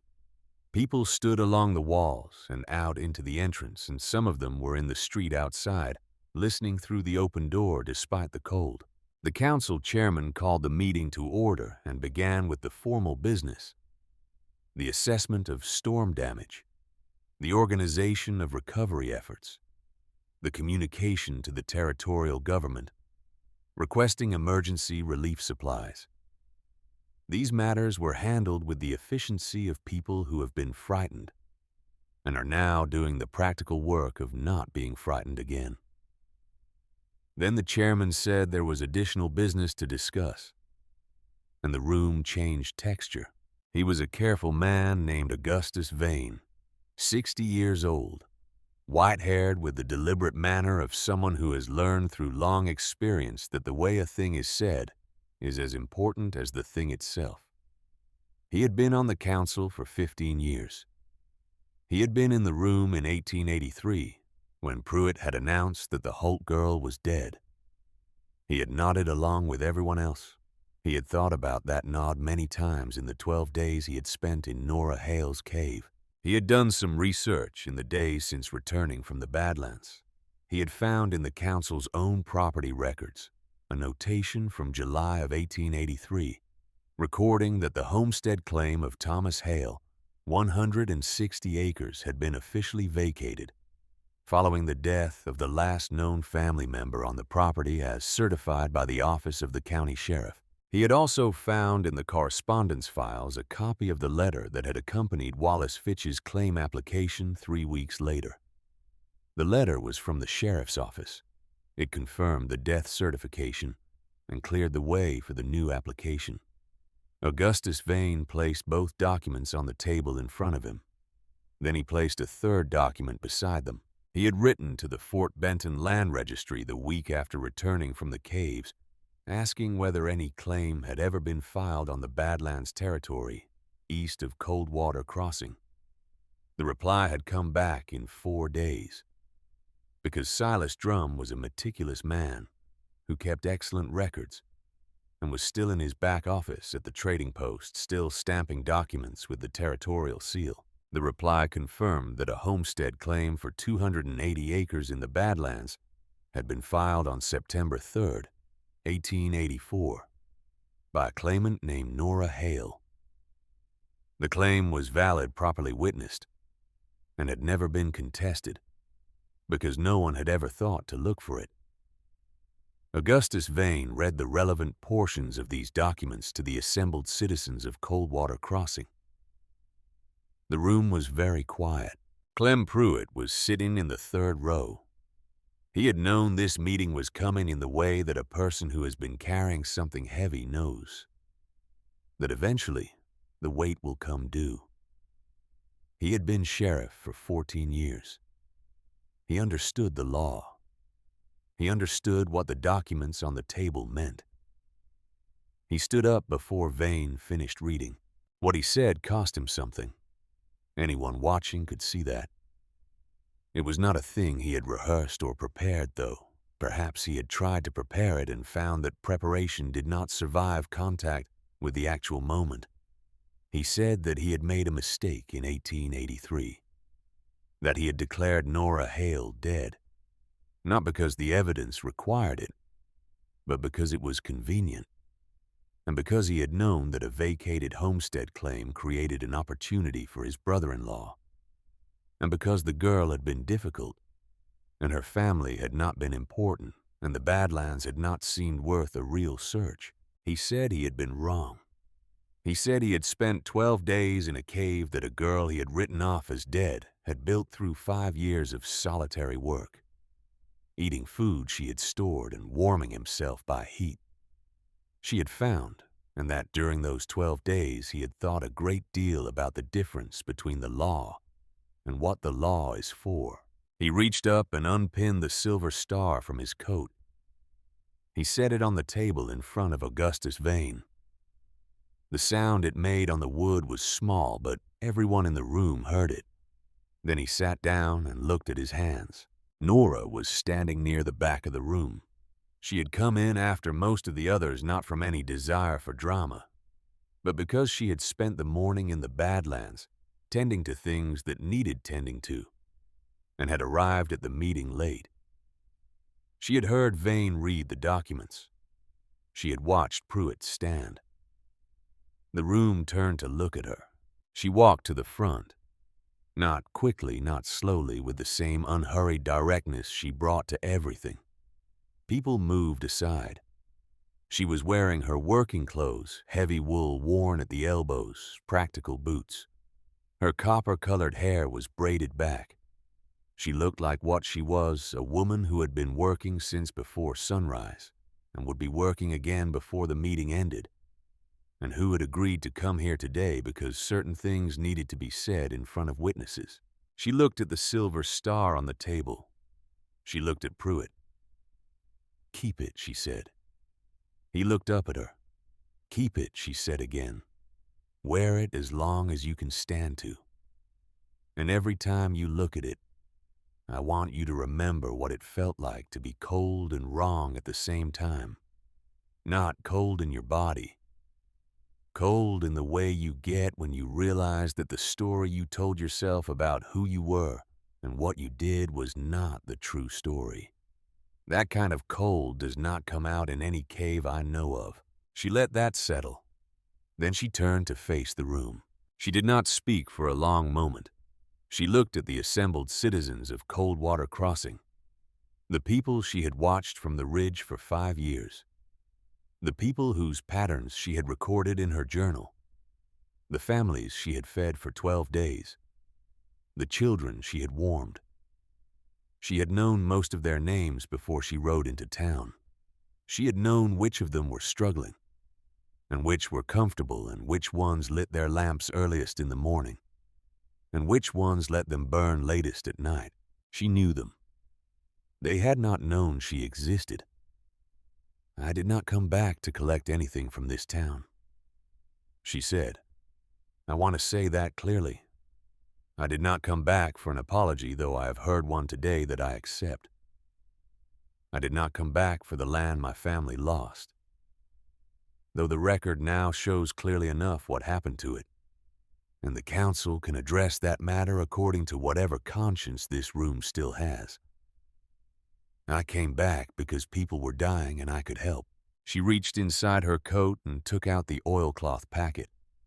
She unfolded it and removed the homestead document and set it on the table beside the silver star. "The Badlands east of this town belong to me," she said. 280 acres legally claimed and recorded, signed by a territorial land agent, waiting in the files at Fort Benton since September of 1884.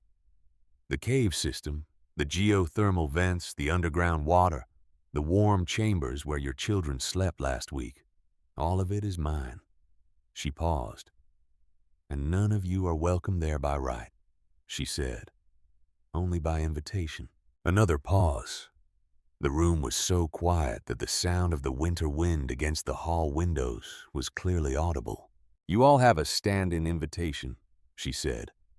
"The door is open. If you are cold and you need warmth, come.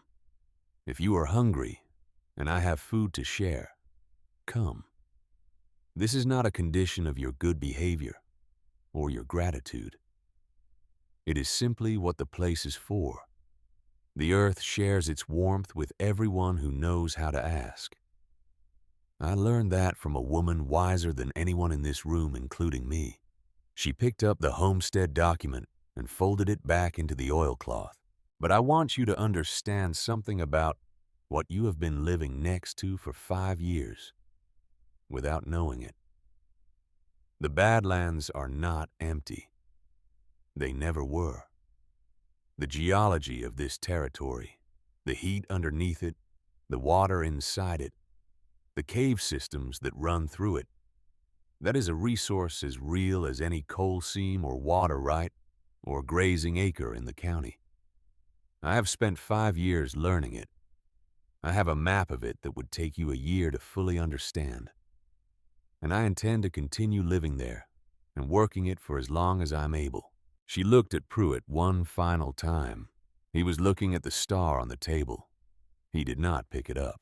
The meeting ended quietly, as such meetings do when the significant thing has already happened, and the remaining business is procedural. The council resolved to conduct a formal review of the Hale homestead claim and the circumstances of its original vacation. This review, conducted over the following month, resulted in a formal finding that the vacation had been improperly executed and that the land had been transferred to Wallace Fitch under false pretenses. Fitch had already sold the land to the Helena speculator, who had sold it again to the railroad, and the chain of title was complicated enough that the council's finding did not result in the land being returned to anyone named Hale. But the finding was entered in the permanent record. Clem Pruitt resigned the sheriff's position the following morning before the council could formally remove him. He did not leave Coldwater Crossing immediately.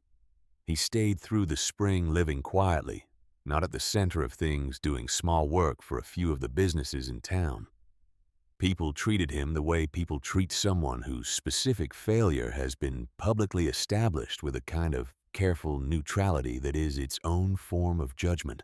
In the fall of 1888, he developed a cough that settled into his chest, the way his old authority had settled into his manner deeply, and without apparent intention to leave. The winter of that year was mild compared to the previous one, but Pruitt did not have the reserves left to meet even mild adversity. He died in November of 1888, 10 months after the blizzard from a respiratory illness that the doctor described as a consequence of prolonged cold exposure in a man whose constitution had been more damaged than he knew. He was buried in the Coldwater Crossing Cemetery on a Tuesday afternoon in early December. The attendance was modest. The headstone, paid for by the council from the administrative fund, listed his years of service and the dates of his birth and death. It did not mention the girl he had buried on paper. It did not mention the cave in the Badlands or the 47 people who had survived the worst blizzard in territorial history because of what she had built there. The stone said only what stones usually say about men like him: the dates and the title and the silence of omission. Nora Hale outlived him by 40 years. In the spring of 1889, she came into Coldwater Crossing for the first time voluntarily, by which she meant for a purpose other than emergency, and met with Augustus Vane at the council office. She proposed a formal arrangement by which the cave system would be made available as a public emergency shelter, with the understanding that she would maintain and manage it, that the town would contribute to the maintenance of the trail and the supply stores, and that her land title would be formally recognized by the county in exchange for these access arrangements. Vane agreed without hesitation. He was one of the few people in Coldwater Crossing who understood what the arrangement actually meant, which was not only that the town gained access to the best emergency shelter in the territory, but that Nora Hale had chosen to make this offer. rather than simply withdraw to the Badlands and let the town manage its own affairs, which was what she would have been entirely within her rights to do.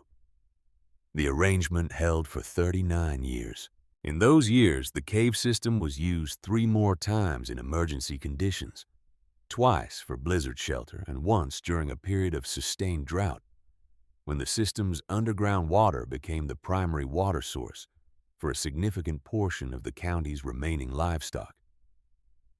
It was used regularly for non-emergency purposes as well by families who came out in the summer to see the geothermal features by children who wanted to press their hands against the warm walls and feel the Earth's old fire by the occasional scientist or surveyor who heard the stories and came to see for himself. Nora taught anyone who came and wanted to learn.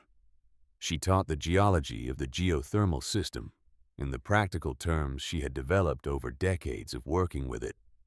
She taught the medicinal plants that Amber Ridge Woman had shown her and the ones she had identified herself.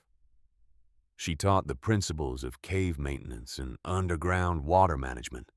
She taught the map page by page to anyone who sat still long enough to learn it. She never charged for any of it. She did not think of knowledge as something that should cost the person who needed it. She also continued to build. The cave system she left behind at the end of her life was substantially different from the one she had found. New passages had been mapped and cleared. New chambers had been identified and made accessible. The natural water basin in the third chamber had been improved with stonework that directed the flow more usefully. A simple but effective system for storing and distributing food supplies had been installed in the root cellar, which had been expanded to 3 times its original size. The observation point at the highest accessible passage had been fitted with a proper lens that allowed a view of the surrounding territory in any direction. She had over 40 years turned a geological accident into a designed and functional place. This is what people do who have a long relationship with land that they own, not on paper alone, but in the deeper sense of understanding and responsibility. In 1896, a reporter from the territorial newspaper came to interview her for a feature about the blizzard of '88, which had passed its 8th anniversary and was becoming the kind of event that people told stories about. He was a young man from the East who had not been in the territory during the blizzard and who had the particular confidence of someone who knows a story is good before he has fully understood it. He asked her if she felt vindicated. She thought about that for a moment. "There is a word for what I feel," she said, "but vindicated is not quite it. Vindication implies that I was waiting for someone to acknowledge I was right. I was not waiting for that. I was building. Vindicated is what happens to you. Built is what you do. I prefer what I did." He wrote that down.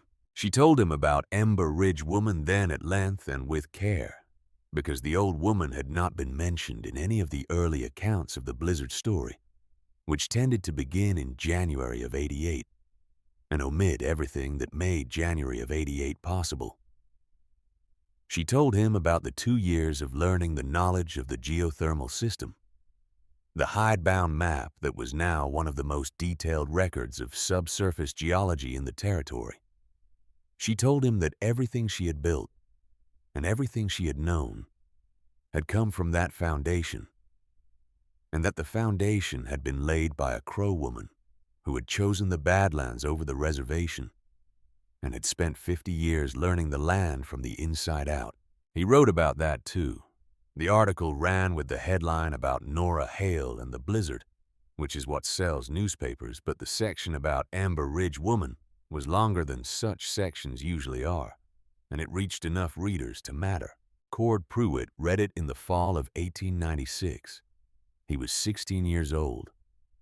That fall long past the age of asking what the marks on a map meant. Now at the age of understanding what the marks implied about the systems they recorded. He had been coming to the cave regularly since the blizzard year first with his parents, and then alone as he got older. And Nora had been teaching him the map in the systematic way she taught everything, building from the known toward the unknown, always anchoring the new information in something already understood. He was, by 1896, the only person other than Nora who could read the full map. This was not an accident. She had recognized something in the boy that first night in the cave, the attention that was different from curiosity, the questions that went in the right direction, the specific patience of someone who is built for the long kind of work. She had been teaching him the way Ember Ridge woman had taught her, not with formal instruction, but with invitation, an example, and the slow accumulation of understanding that comes from doing rather than watching. He studied geology at the University of Montana, starting in 1902.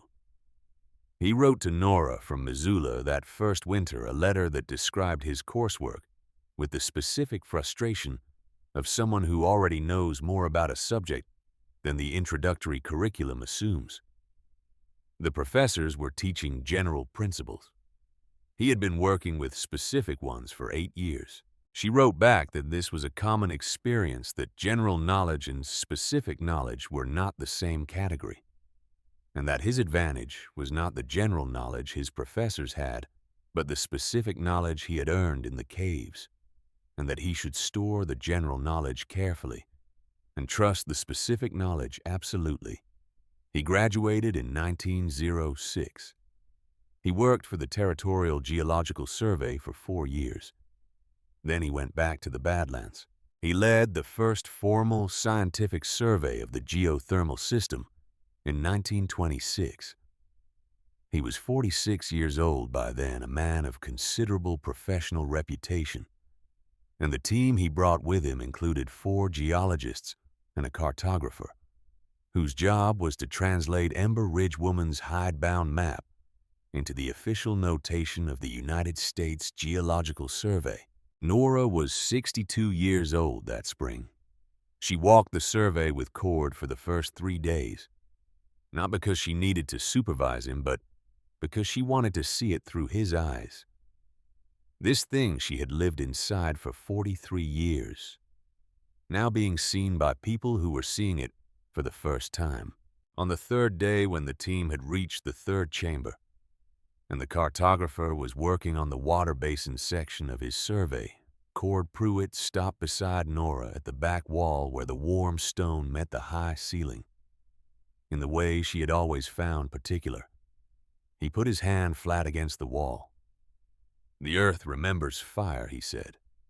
She put her hand beside his. "Your job is to find where it kept the memory," she said. They stood there for a moment, the way you stand when a circle closes. Then they went back to work. The chamber was formally named Hale's Hearth by the Geological Survey at Cord Pruitt's recommendation. He included in the survey report a section on the history of the site that began not with the blizzard of 1888, but with the spring of 1881, when a 17-year-old girl had followed a ribbon of steam into the Badlands and met an old woman who was still learning the land after 50 years. He also included a section on Ember Ridge woman, drawn from Nora's accounts and from the hidebound map itself, which the Smithsonian Institution had expressed interest in acquiring for its natural history collection. Nora had agreed to donate it on the condition that the attribution be preserved, that the map be identified as the work of a Crow woman who had spent 50 years in the Badlands of Montana Territory and had passed her knowledge to a student who had passed it on again. The Smithsonian agreed. The map is there now in the climate-controlled storage of a building in Washington, D.C., attributed exactly as she asked. Nora Hale died in February of 1928. She was 64 years old. She died in the 3rd chamber of the cave she had lived in for 45 years. The large one, the one she had found through the collapsed wall, in the worst winter of her life. The geothermal vent was working as it always worked. The warm stream was moving in its shallow channel across the rock. The temperature in the chamber was 57 degrees. She had not been ill exactly. She had been in the way of people who have worked very hard for a very long time finished. There is a difference. Illness comes from outside. This came from inside the quiet conclusion of a machine that has run well and long and has now done what it came to do. Cord Pruitt was in Missoula when he received the message. He drove the full distance to the Badlands and arrived before anyone had moved her. He sat with her for a long time in the warm chamber, as she had once sat with Ember Ridge Woman in the small cave on the eastern slope. They buried her on the ridge beside Ember Ridge Woman, overlooking the valley where the steam still rose in the mornings. The headstone was granite cut by a man in Coldwater Crossing who had been born the year after the blizzard, and whose mother had spent 12 days in Nora's caves. He cut the letters carefully, taking his time understanding that some things deserve the attention they require. The stone said she found warmth where others saw nothing. In Coldwater Crossing, which had shortened itself to Crossing sometime in the years after Pruitt's resignation, when people had stopped wanting to say the full name that carried the association, they still tell the story. Not the way newspaper stories get told with a beginning and an end and a clean moral.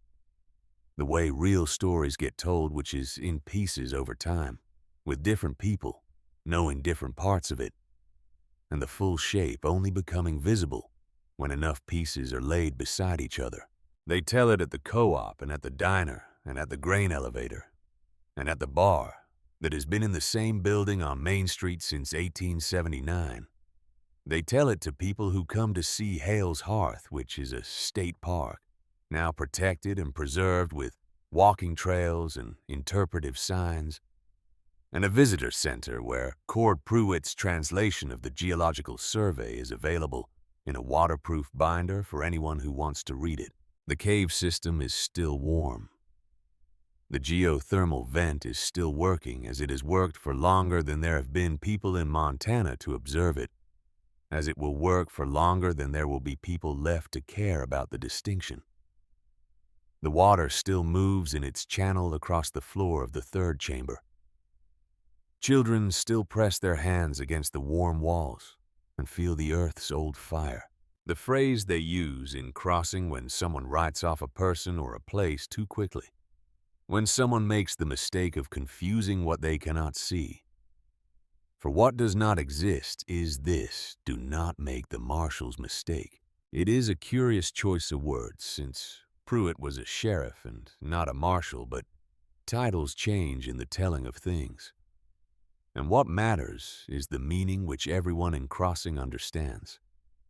It means do not assume that worthless and empty are the same as worthless and empty. It means do not sign the death certificate before you have done the real search. It means do not confuse the convenient story with the true story, because the convenient story is always shorter, but the true story is always the one that lasts.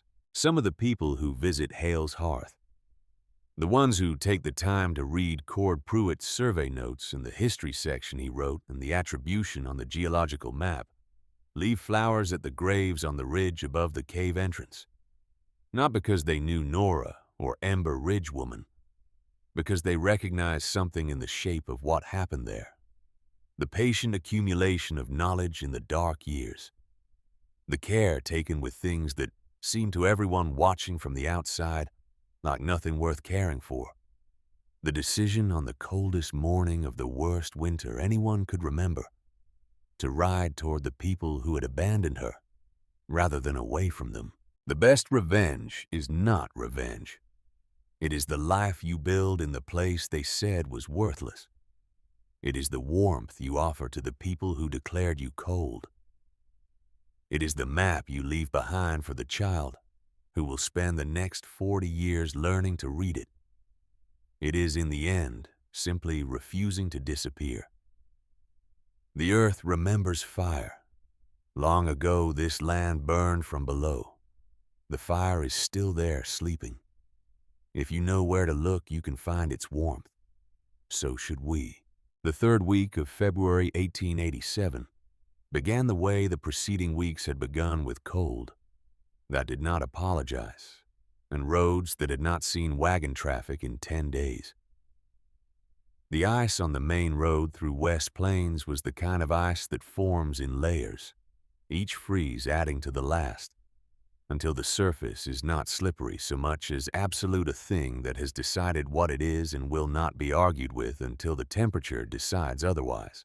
The valley lay under it the way valleys lie under hard winters, patient and reduced waiting. Ruth had not been to West Plains in 3 weeks. There was no need. Everything she required was in the cellar, or the cabin, or the small barn, where the 2 goats and the cow spent their days in the warmth of their own bodies. She had designed her winter around not needing things she did not have, which was a different kind of planning than most people practiced and a more reliable one. Sadie Cole had been with her for 3.5 months.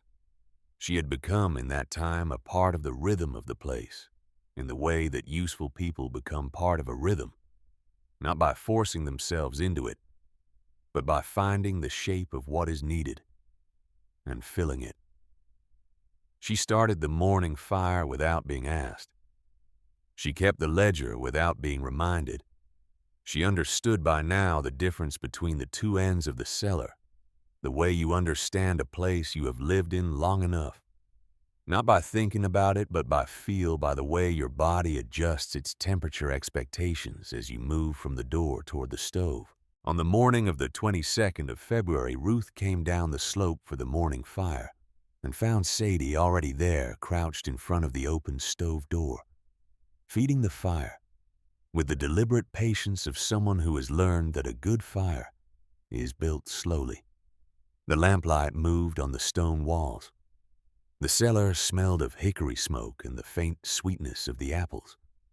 In the far corner, the last of the autumn harvest still sound, in their straw, still worth eating 2 weeks before March. Ruth stood in the entrance for a moment and watched Sadie work. The girl's hands were sure. She had learned the stove the way you learn an instrument, not all at once, but in accumulation each session, adding to the last, until the knowledge lived in the hands rather than the head. She did not look up when Ruth came in because the fire required her attention, and she had decided it required her attention, and that was enough. Ruth thought about Harlan Voss crouching beside the cook stove in the Carroll County farmhouse, showing her how to read the color of a fire before she was old enough to manage one herself. She thought about the particular quality of his attention when he was teaching her something, the way he never rushed, the way he let the thing itself do the teaching and positioned himself merely as the person who made sure you were looking at the right part of it. She thought she might be becoming that. She put water on for the morning porridge, and they worked side by side in the warm end of the cellar, the way they had worked every morning for 3 months. And neither of them talked much, because the morning was not a time for talking, and they both understood that. It was that afternoon that Helen Whitfield came down the road. Ruth heard her before she saw her, the sound of boots on the packed ice of the path, deliberate and careful. The sound of someone picking their way across ground that did not want to be crossed. She was in the cellar doing the afternoon inventory, checking the crock of sauerkraut and making notes in the ledger, when the oak door opened and the cold air moved through the space, and Helen Whitfield stood in the entrance. She was not wearing her good wool coat this time. She was wearing the heavy working coat she wore for outdoor chores, the one with the frayed cuffs that Dale had offered to replace twice, and she had declined both times because the coat still worked, and replacement was an expense. Her face was composed in the way it was always composed when she had decided something before she arrived somewhere. Ruth waited. Helen came down the steps. She looked at the shelves the way she had looked at them a year ago in February. The same careful inventory, the same open conclusions. But this time there was something else in the looking, a quality that Ruth recognized after a moment as hunger. Not dramatic hunger, not the hunger of someone who had not eaten, but the quieter hunger of someone who has been eating less than they should for longer than they want to admit. Dale had lost $80 of pork when the smokehouse roof came down in January. Ruth knew this because word traveled in the valley the way it always traveled, not as announcement, but as information moving from household to household, through the ordinary traffic of people who needed to know the practical conditions of their neighbors. She had heard about the smokehouse from the Pearson boy, who brought mail along the road twice a week, and she had noted it in the way she noted most things, without comment filed away against the possibility that it would become relevant. It had become relevant. Helen said, "I'm going to ask you something, and I would like you to answer it plainly." Ruth said she would. Helen said, "We are short of provisions." The smokehouse was what it was, and we had not put up as much in the root cellar as we should have, because Dale thought the arrangement this year was sufficient. And I thought so too, until it became clear that it was not. We have enough for the store inventory, which Dale will not touch because it is the store's. We have enough for ourselves if we are careful. But careful means lean, and lean for Dale at 52 means he is not working at the capacity he needs to be working. And February is not over, and March is going to be cold. She stopped. She looked at the shelves again. "I am not asking for charity," she said. "I will pay what you ask. I am asking whether you have enough to sell." Ruth looked at her shelves. She had planned for herself and for Sadie, and for the ordinary contingencies of a hard winter. The extra week of cold, the batch of something that did not keep as well as expected. She had planned with the margin that Harlan Voss had taught her to build into every plan. Because the plan you execute in a hard year is always the one that assumed things would be harder than they turned out to be. She had more than enough. She sold Helen 4 pounds of the smoked ham, a crock of sauerkraut, a dozen eggs, 2 pounds of butter wrapped in cloth, and a bag of potatoes that were as firm and white as the day they came out of the ground in October. She charged fair prices, the same prices that Dale charged at the store for equivalent goods when he had them, which seemed to Ruth the appropriate standard. She did not reduce the prices out of sentiment, and she did not raise them because the winter had made them valuable. She charged what things were worth. Helen paid without negotiating, which was its own kind of statement. Then she said, "There is something else." Ruth waited. "Dale has been talking about you," Helen said. "The way he talks about things he has decided about. But it is different now from how it was. The talking is different." She paused. "I think he would like to come and see it himself. I think he would like to understand how it works. I think he has been thinking about it for longer than he would admit to me, and probably longer than he would admit to himself." Ruth thought about this for a moment. Then she said, "He is welcome any time." Helen nodded. She picked up the paper-wrapped ham and the bag of potatoes, and Ruth carried the rest up the slope for her, and they stood at the top of the path in the cold afternoon light for a moment, before Helen turned toward the road. Then Helen said quietly, not quite to Ruth and not quite to herself, "Those beans last February. I have thought about those beans many times since then." Ruth did not say anything. She watched Helen make her way carefully along the ice of the path toward the road, the heavy coat and the frayed cuffs, and the careful, deliberate steps of a woman who had made a practical decision and was at peace with it. She went back down to the cellar and finished her inventory. 3 days later, on the 25th of February, Dale Whitfield came down the road. He came alone without Helen, which Ruth had not expected. He was wearing his good coat and his hat and his boots, and he came to the door of the Mercer farm and knocked on the cabin door.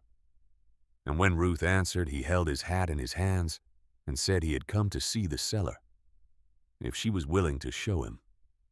She was willing. She led him down the slope to the oak door.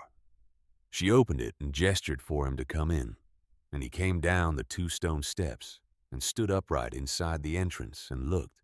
He was a large man, and the cellar made him look larger somehow, the way small spaces sometimes make large people look more themselves, rather than less.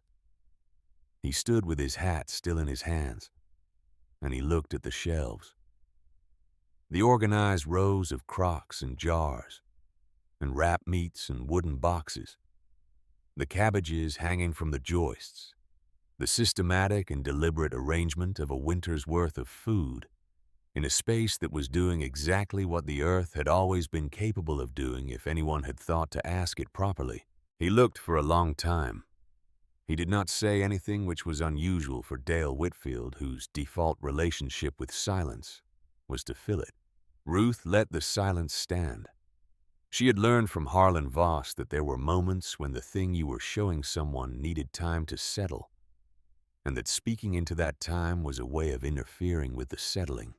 She stood near the stove and waited. Dale walked to the middle shelf and looked at the jars of pickled beans.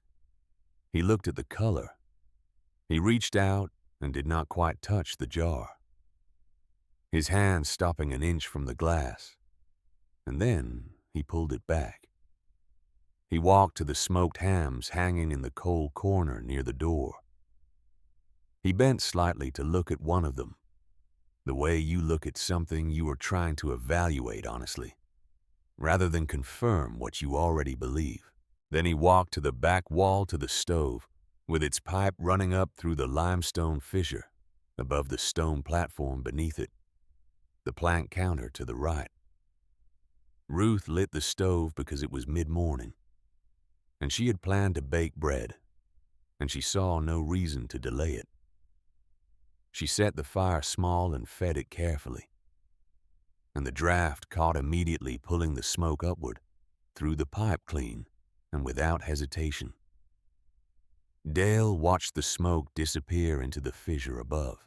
He was thinking about December of 1884, and the 3 men at his counter and the cloth moving back and forth over the pine. He was thinking about the particular quality of certainty he had felt in that moment. The comfortable certainty of a man whose understanding of practical things had been built over 20 years of watching what worked and what did not, and how that certainty had felt as solid and reliable as the counter under the cloth. He was thinking about how certainty feels before the evidence arrives, and how it feels after. Ruth opened the stove door and put 2 split lengths of hickory in, and the fire built itself steadily. The cooking end of the cellar began to warm. Behind them, the storage end, with its shelves of preserved food, remained exactly what it had always been. 2 rooms in one, Dale said. His voice was quiet, not the counter voice, not the explaining voice. The voice of a man who is catching up to something. Ruth looked at him. "The earth makes the cold room," she said. "I just make the warm one." Dale stood there in the warming back end of the cellar for a while longer. He looked at the shelves one more time. He looked at the pipe disappearing into the stone above. He put his hat back on his head carefully, taking a moment with the brim. Then he said, "I was wrong about the smoke." He said it the way a careful man says something he has been preparing to say plainly, and without decoration. The words set down like objects on a table. Ruth said yes. He said, "I was wrong about the heat and the food." Ruth said yes. He stood there for a moment more. Then he nodded once, a single slow nod. The kind that is not agreement with something said, but acknowledgement of something understood. He said, "I appreciate you showing me." Ruth said, "You are welcome any time." He went back up the slope and along the road to West Plains, and Ruth watched him go from the cellar door. And then she went back inside and finished building the fire for the morning bake. He did not come back that winter. But Helen told her in April, sitting on the slope above the cellar, in the weak spring sun, with tin cups of tea warming their hands, that Dale had written a letter to a supplier in St. Louis in March, a catalog order, a small cook stove, the kind designed for a confined space with short legs, and a compact firebox, the right dimensions for an underground room. He had also ordered additional stovepipe sections, the kind that could be fitted into a limestone fissure and sealed with clay. Helen said he is calling it a commercial cold room for the store inventory. He says the summer heat spoils the perishables he keeps in the back room, and that a properly cooled underground space would reduce his losses. Ruth looked out over the valley. The hills were greening from the bottom up the way Ozark hills green in April. The cedars dark and the hardwoods coming in pale and tentative, the creek showing silver in the low ground. She said that is a practical idea. Helen looked at her.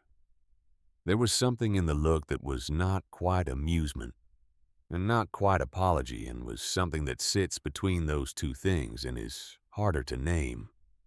He did not say where he got the idea. Helen said. Ruth drank her tea. Helen said, I told him he should say where he got the idea. He said everyone in the district already knew. Ruth thought about that.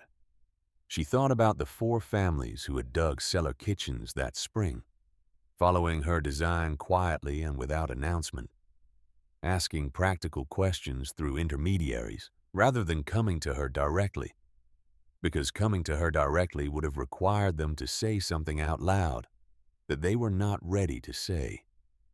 She thought about the way knowledge moves through a community that is too proud to admit it is learning in the same underground channels as water, finding its way through the limestone without leaving a visible trace on the surface.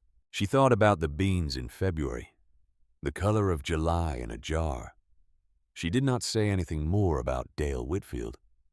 There was nothing to say that the spring had not already said.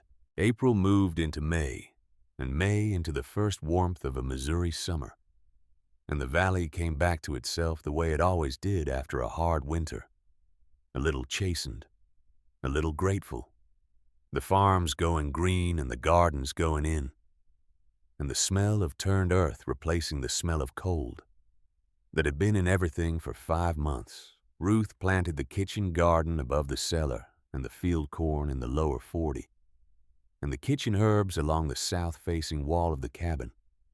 And she did these things with the same deliberate patience she brought to everything, one step following the next. The season's work done in the season's order. Sadie Cole went home to her family in May when the roads were clear and the Cole farm was going again. She went with the small ledger Ruth had given her, her 3 months of temperature notations and observations packed into a bundle with her other belongings. She had not said much about leaving because Sadie was not a person who said much about things that were complicated. But on the morning she left, she stood in the entrance of the cellar and pressed her palm against the stone wall of the storage end one more time.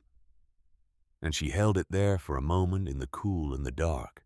Then she walked up the slope and along the road home.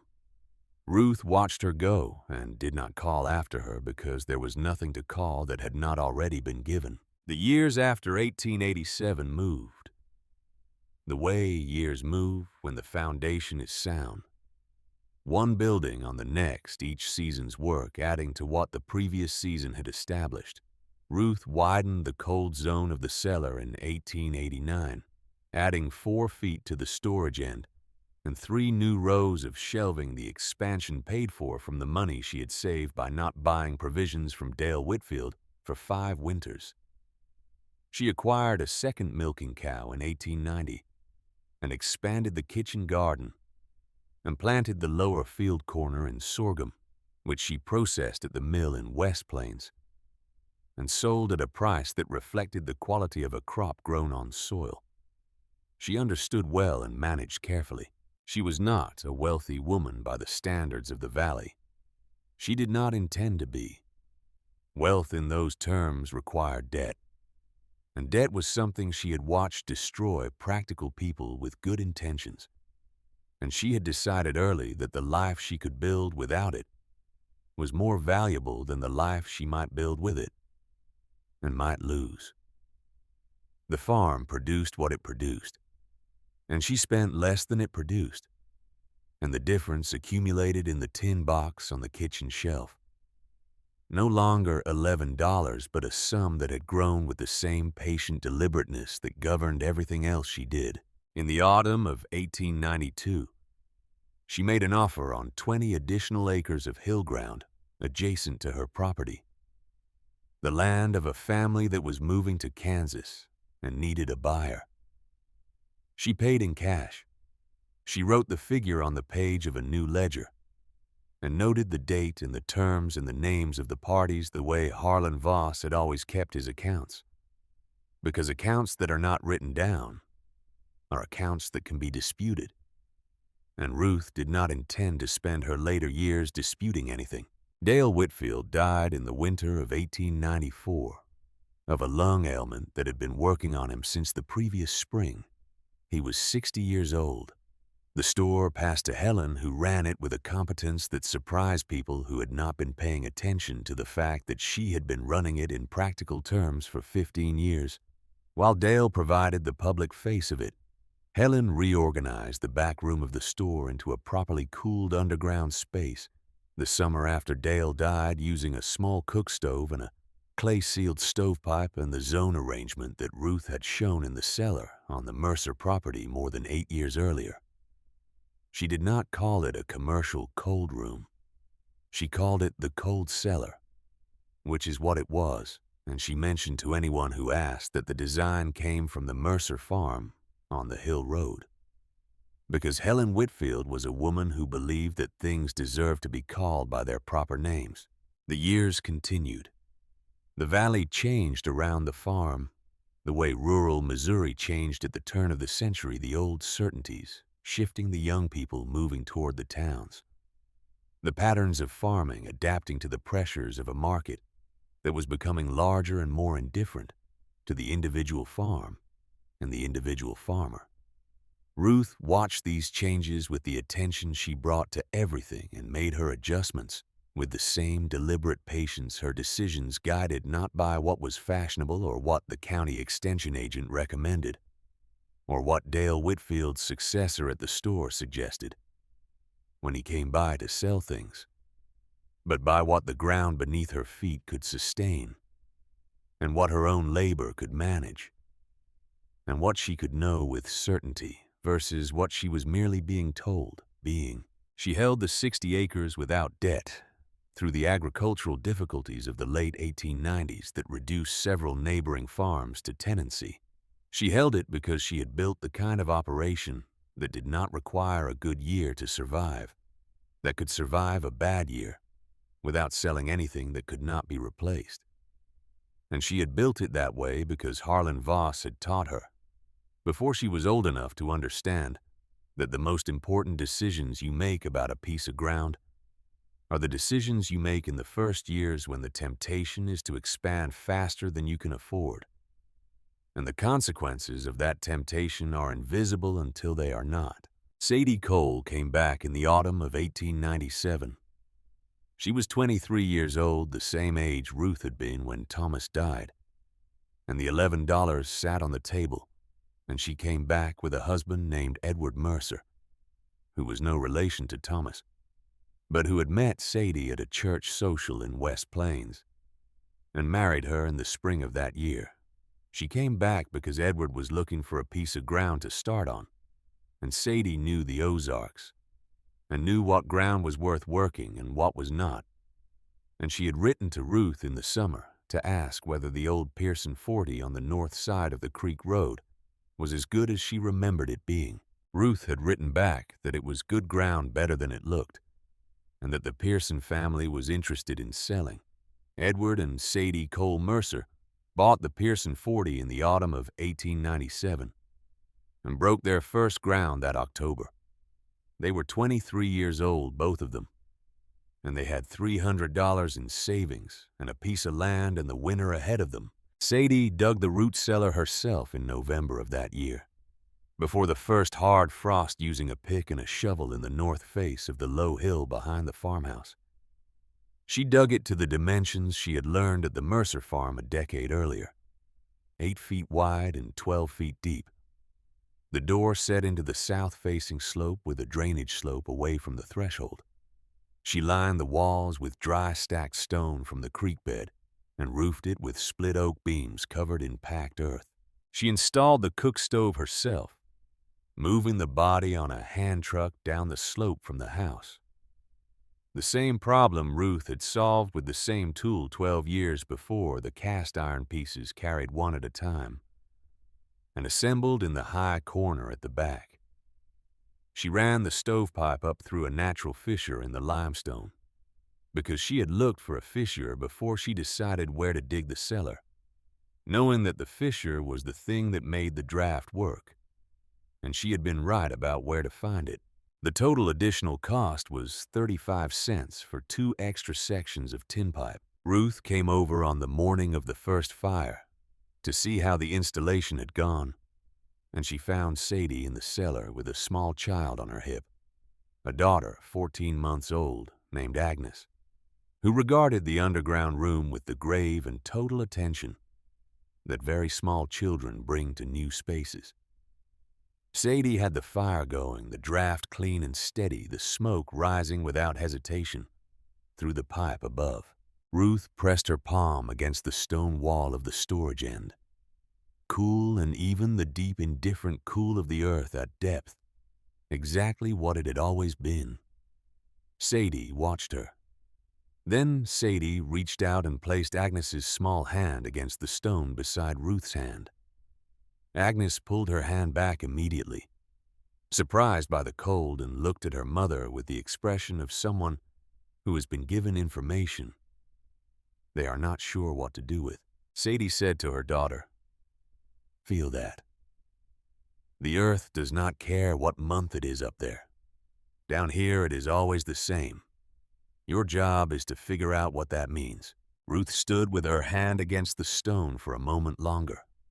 The cellar was new, and it smelled of fresh-cut oak and turned earth, and the first smoke of a first fire, the smell of a place that has just become what it was always going to be.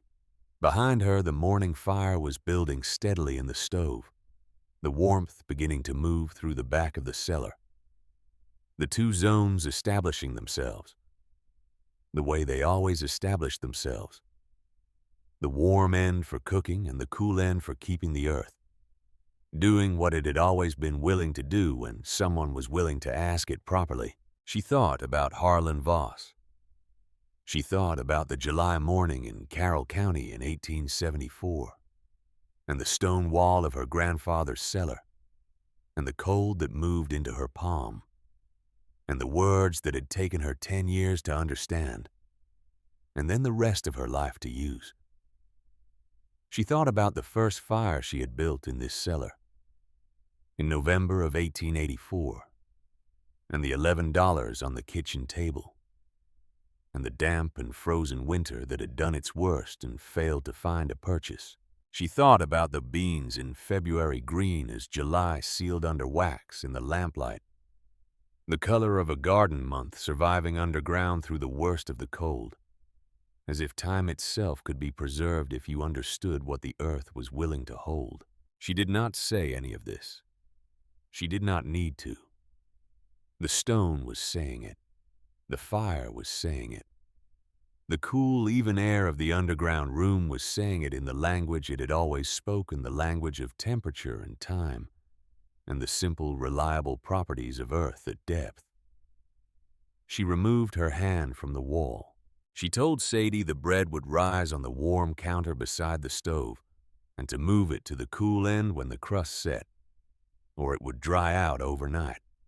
She said to check the fissure seal in spring after the frost worked the limestone, because the first winter always moved the stone a little and the clay would need repacking. She said the sauerkraut crock wanted to sit on the second shelf from the floor in the coldest section, not the top shelf, because the floor held a degree or 2 cooler than the walls at that height. And the slower the fermentation, the cleaner the flavor. Sadie listened with the same serious attention she had brought to everything since she was 12 years old. Not writing it down this time because she did not need to write it down. The knowledge already in her hands, and her hands already knowing what to do with it. Ruth went back up the slope and along the road to her own farm, and the morning light was coming in flat and golden over the eastern ridge, the way it comes in on clear October mornings in the Ozarks, laying itself across the hillsides and the tree lines in the creek bottom. Without emphasis, simply present the way things are present, when they have always been there and will continue to be. She went down to her own cellar and started her own morning fire, the stove that had been in the hill since November of 1884. The pipe still running clean through the limestone fissure above the stone platform, still doing what it had always done, holding heat through the cooking period and releasing it slowly into the floor while the earth above held the cool steady in the storage end. She put water on for tea and stood in the warm end of the cellar while the fire built. The best kitchen Ruth Mercer ever had cost 35 cents and was invisible from the road. The worst problem she ever solved, she solved by going underground. And the lesson she left behind was not about food or fire or stone, though it was about all of those things. It was about knowing which things the earth will do for you, and knowing what you have to do in return, and having the patience to stand still long enough in the cool and the dark to let the stone tell you what it knows. Her father had tried to tell her this in a root cellar in Carroll County in July of 1874. She had carried it for 10 years before she understood it. She had spent the rest of her life understanding it more. The fire was burning clean. The smoke was rising through the limestone above. The storage end was exactly what it had always been, 47 degrees and steady. The temperature that the earth maintained at depth. Everywhere in the temperate world, indifferent to the season, indifferent to the hardship, indifferent to the certainty of the men who said it could not be done. Down here it was always the same. That was the lesson. That had always been the lesson. Your job is to figure out what it means,